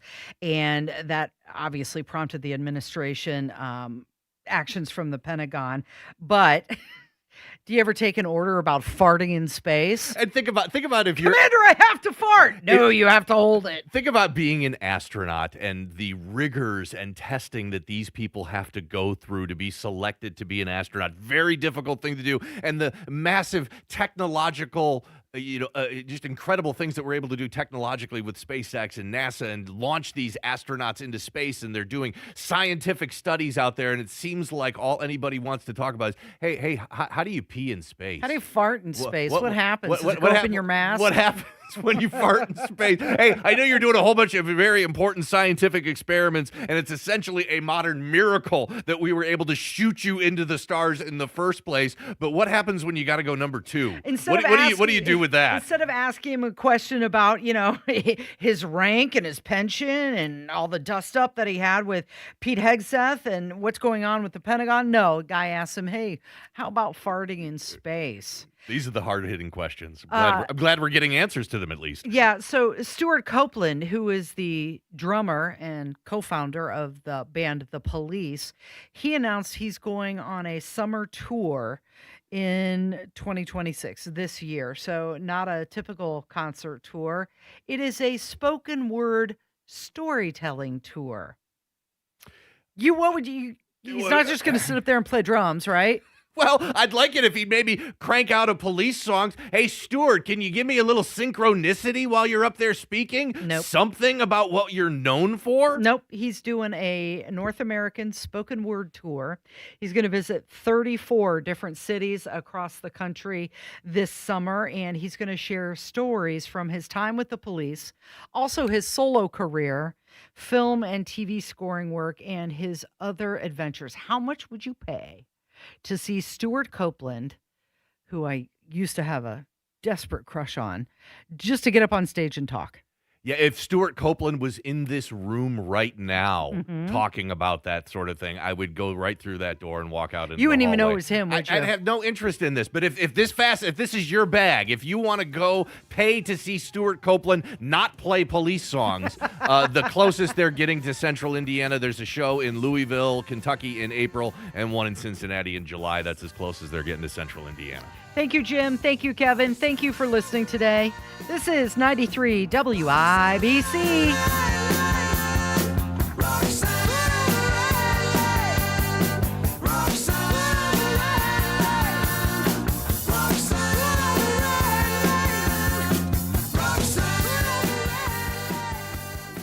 2026 has arrived, America's 250th anniversary, and physical gold remains the ultimate store of value in an unsteady world. Gold has outperformed the S&P 500 over the past 20 years. Central banks are stockpiling it. Why?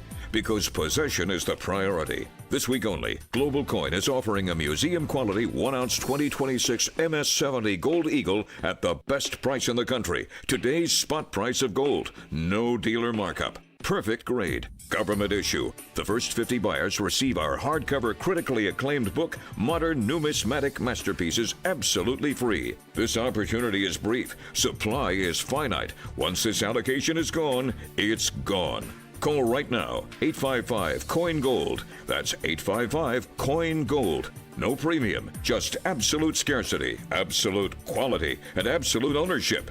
Anchor your wealth with the asset that lasts. Call 855-COIN-GOLD. Hi, I'm Brian, your friend and jeweler at Shane Company, and we've partnered with Cupid to bring you the best Valentine's Day gifts, even if you forgot. We won't tell. From heart necklaces with sparkling diamonds to stylish gold hoops, every piece is made with love. Plus, there's still time to propose. We make it easy to create their dream engagement ring. We have meaningful gifts for every budget. It'll look like you've been planning this for months. Come see us in store or at shaneco.com. Shane Company, your friend and jeweler. Have you been dreaming of kitchen updates since the new year began? My friends at Hope Plumbing, Heating, and Cooling want you to love your plumbing. Update your faucets, fixtures, water heaters, and more with $100 off a $500 plus plumbing service. Make your remodel dreams or small home update wishes come true and start to love your plumbing again. Call and schedule an appointment today at 317-641-HOPE or visit them online at hopeplumbing.com. Community Health Network cares for your heart health. From heart scans and vascular screenings to complex heart procedures, you can count on our expert team for the highest quality cardiovascular care, when and where you need it.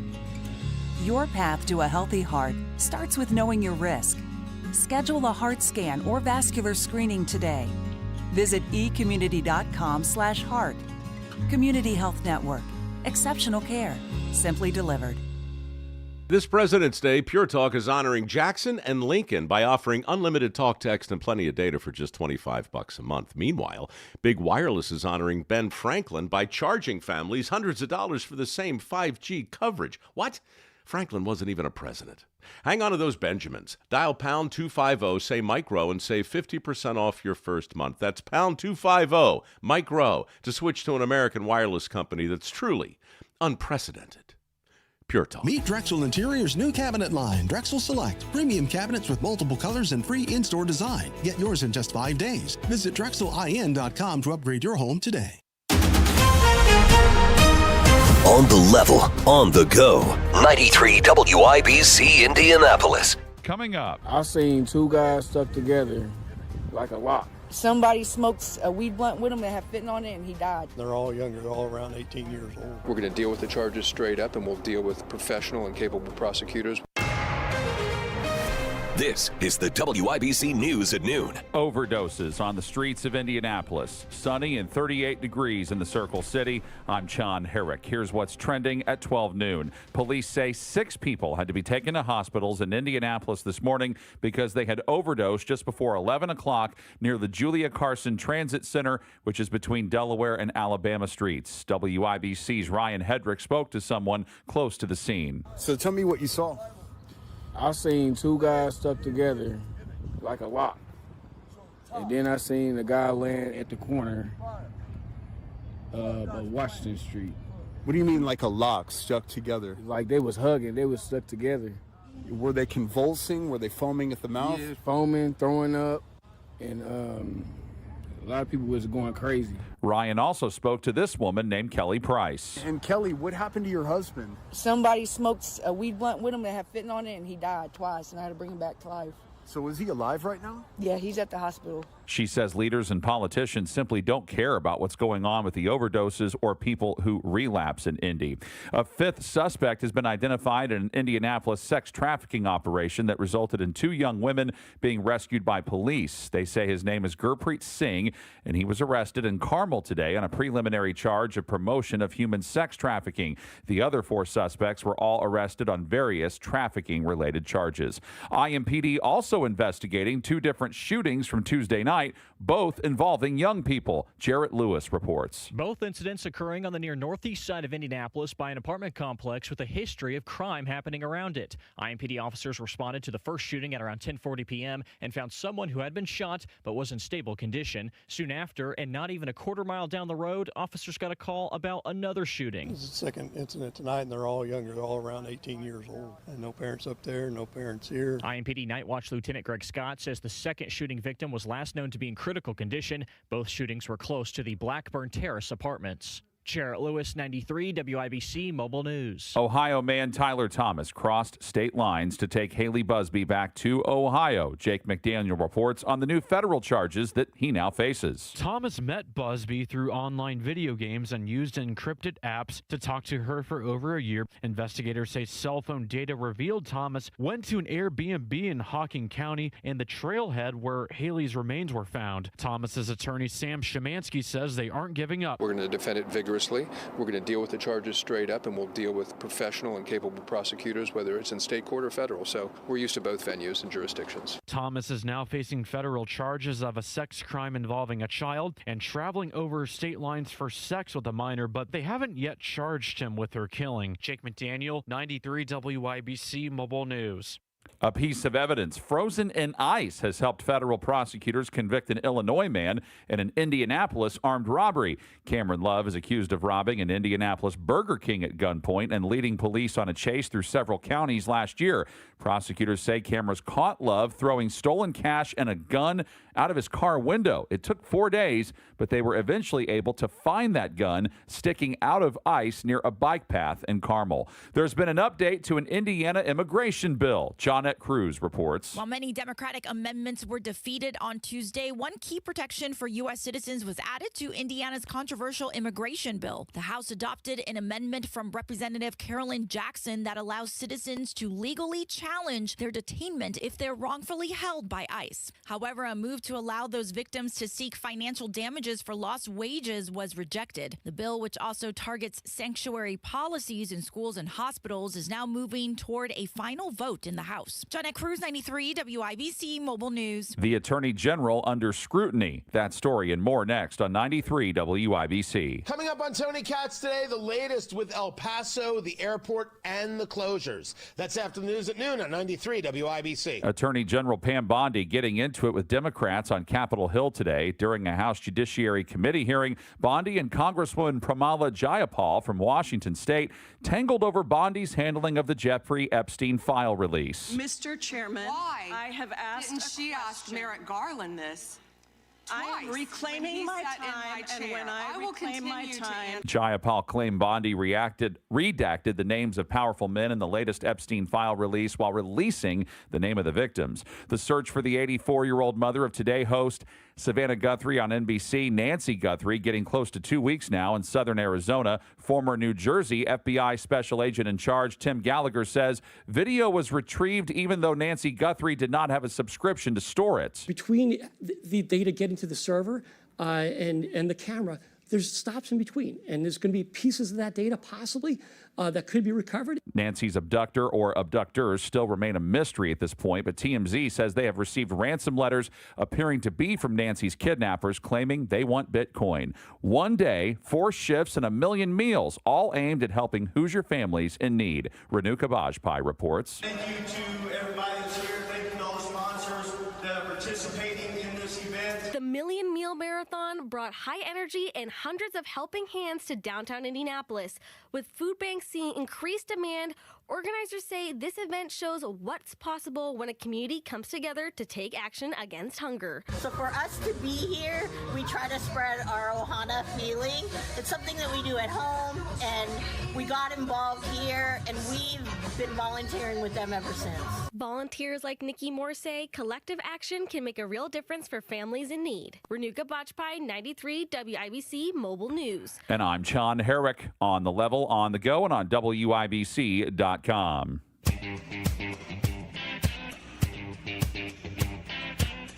Live from the heartland and the crossroads of America, it's Tony Katz Today.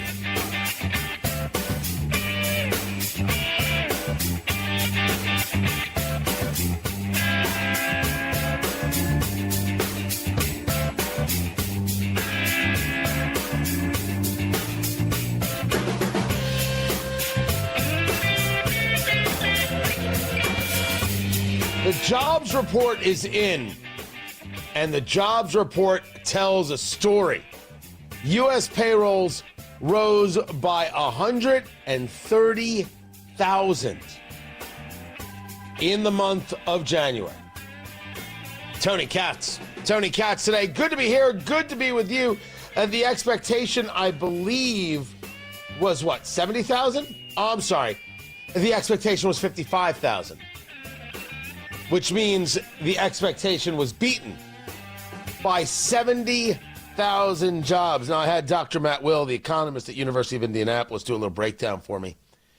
Healthcare is up by 123,000. Not necessarily a great thing, but government is down 42,000. And that is spectacular. The reduction in government jobs is incredible. Now, you've heard me say this before. The truth is government can't create a job. Government can only create work. These are the facts. But when government is down and government is not the employer, it means the private sector is, and that's the much better telltale of what it is that an economy is dealing with and is experiencing. Manufacturing is flat, but construction is up 33,000. Does that mean we're going to start seeing home sales again? Is that what we're going to look at? We're going to start seeing, and maybe this is because of weather, right? The weather's starting to warm up. Now we're going to start seeing more homes. Okay, well, that's fine. But 130,000 is a very, very nice number. 130,000 is the kind of number that the Trump administration should be yelling from the rooftops. It goes along with the story about violent crime. You may not have seen the story about violent crime and how violent crime has plummeted across major cities. This was Axios. Violent crime plummets across major U.S. cities. Now, the Trump administration had actually put out a correction, and it says, thanks to Trump, violent crime has gone down in these cities. When Axios, that's where this story comes from, put this out at first, when they first put out this story, they didn't say it like this. When they posted it on